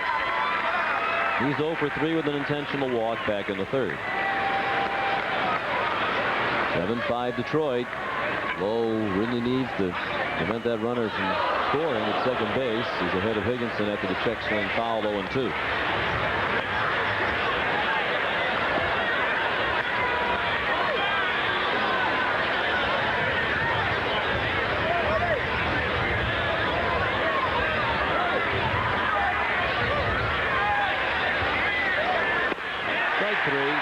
Breaking ball, called third strike. And we go to the bottom of the ninth. Doug Jones will try to save it for Detroit.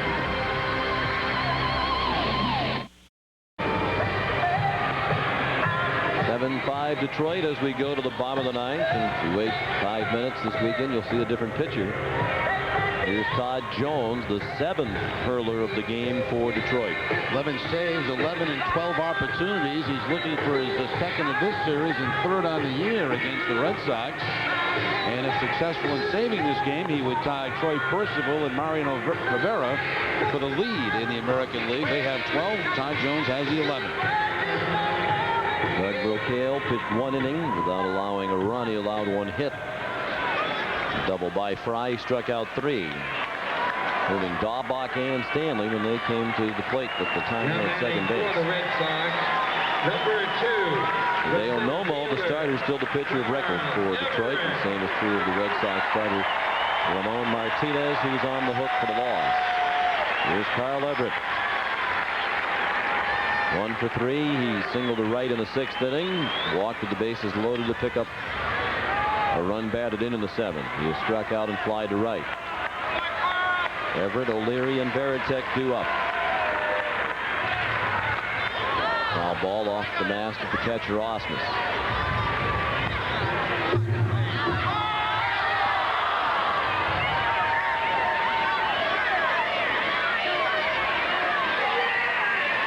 This game now at the 3.5-hour mark. The Yankees have already lost. Toronto has lost. At the very least, the Red Sox left a 1-game lead over New York and a 5.5-game lead over the Blue Jays. When this one's over, they'd like to rally and pad their lead in the American League East. 1-1 pitch down and in. In the next 6 games against the Blue Jays and the Yankees this upcoming week. 3 here at Fenway, 3 at Yankee Stadium. Off day tomorrow for the Red Sox. Toronto's in to begin that series Tuesday night. The outside part of the plate, 2-2. Sadly, Williams had a few looks today from hitters and pitchers, but I don't think it's been a terrible day for Charlie today.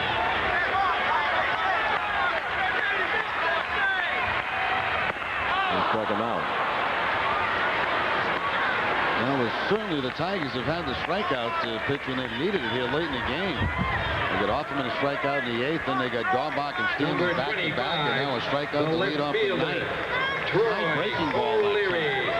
But across Everett from the left side, an excellent low ball hitter, and anything above the belt gives him some difficulty. It looks like the Red Sox have missed some pitches here today. It might have been easily wounded.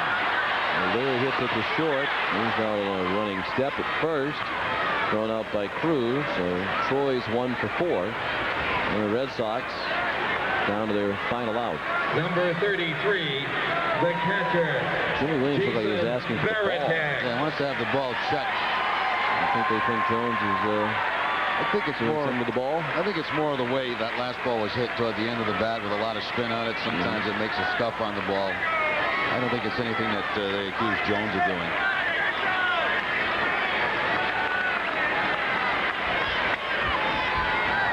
And Jason Varitek's going to try to keep the Red Sox alive here. They're down to their final out.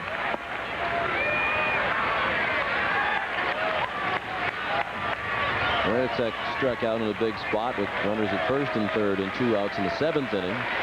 He's 0 for 3 with a walk. A strike, 1-1.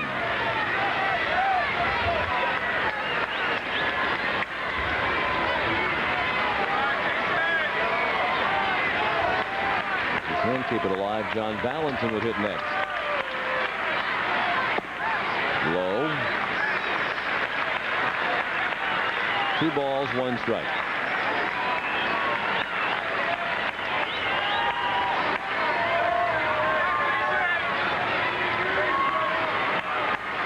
Other pitchers have fanned 11. Jones with a chance to make it 12 now as the count goes to 2-2 on Varitek. Red Sox, the hardest team in the league to strike out entering today's action. They've fanned 11 times. Varitek just did prevent it from becoming 12. The late swing of the foul ball off to the left.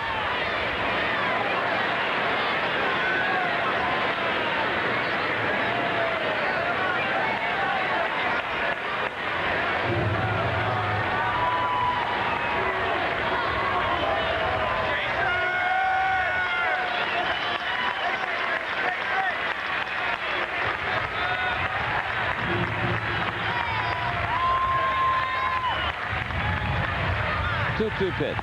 He struck him out, and the ball game's over. And the Red Sox, true to form, battled all day after falling behind 7-0. Just couldn't get enough clutch hits, and the rally comes up a little bit short. And the Tigers, after sweeping the Yankees last weekend, come into Fenway and take 2 out of 3 from the Red Sox this weekend. The Red Sox lose a series for the first time in 6 series back to late April when they lost 2 out of 3 in Cleveland.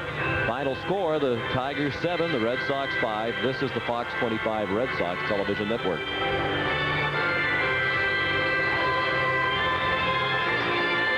The totals for today's game: for Detroit, 7 runs, 11 hits without an error, and 5 men left on base. The Red Sox, 5 runs, 12 hits, 1 error, and 11 runners left. Hideo Nomo is the winner. He went 5 1/3 for his 2nd victory of the year. He's 2 3.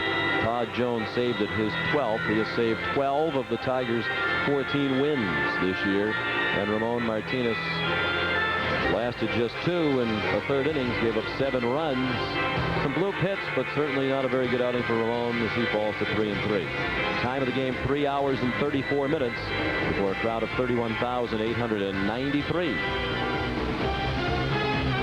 Play of the game is brought to you by the New England Ford dealers, and this coming in the 8th inning. A tying run at second base. Doug Brocail, after a good battle with Stanley, will freeze him with the curveball in the rally. New England Ford dealers proud to support the Boston Red Sox. Visit New England Ford dealers for the best-selling trucks on the planet. Friends, we hope you'll join us again Thursday night. The Red Sox will be wrapping up their 3-game series with the Toronto Blue Jays here at Fenway Park. Game time Thursday night, 7 o'clock, right here on Fox 25. It'll be Pete Sherrick and David Wells head-to-head in that one. Stay tuned next for MASH, Joined in Progress. Now for Jerry Remy and our entire crew, Sean McDonough saying so long from Fenway Park. This has been a Fox 25 Sports presentation.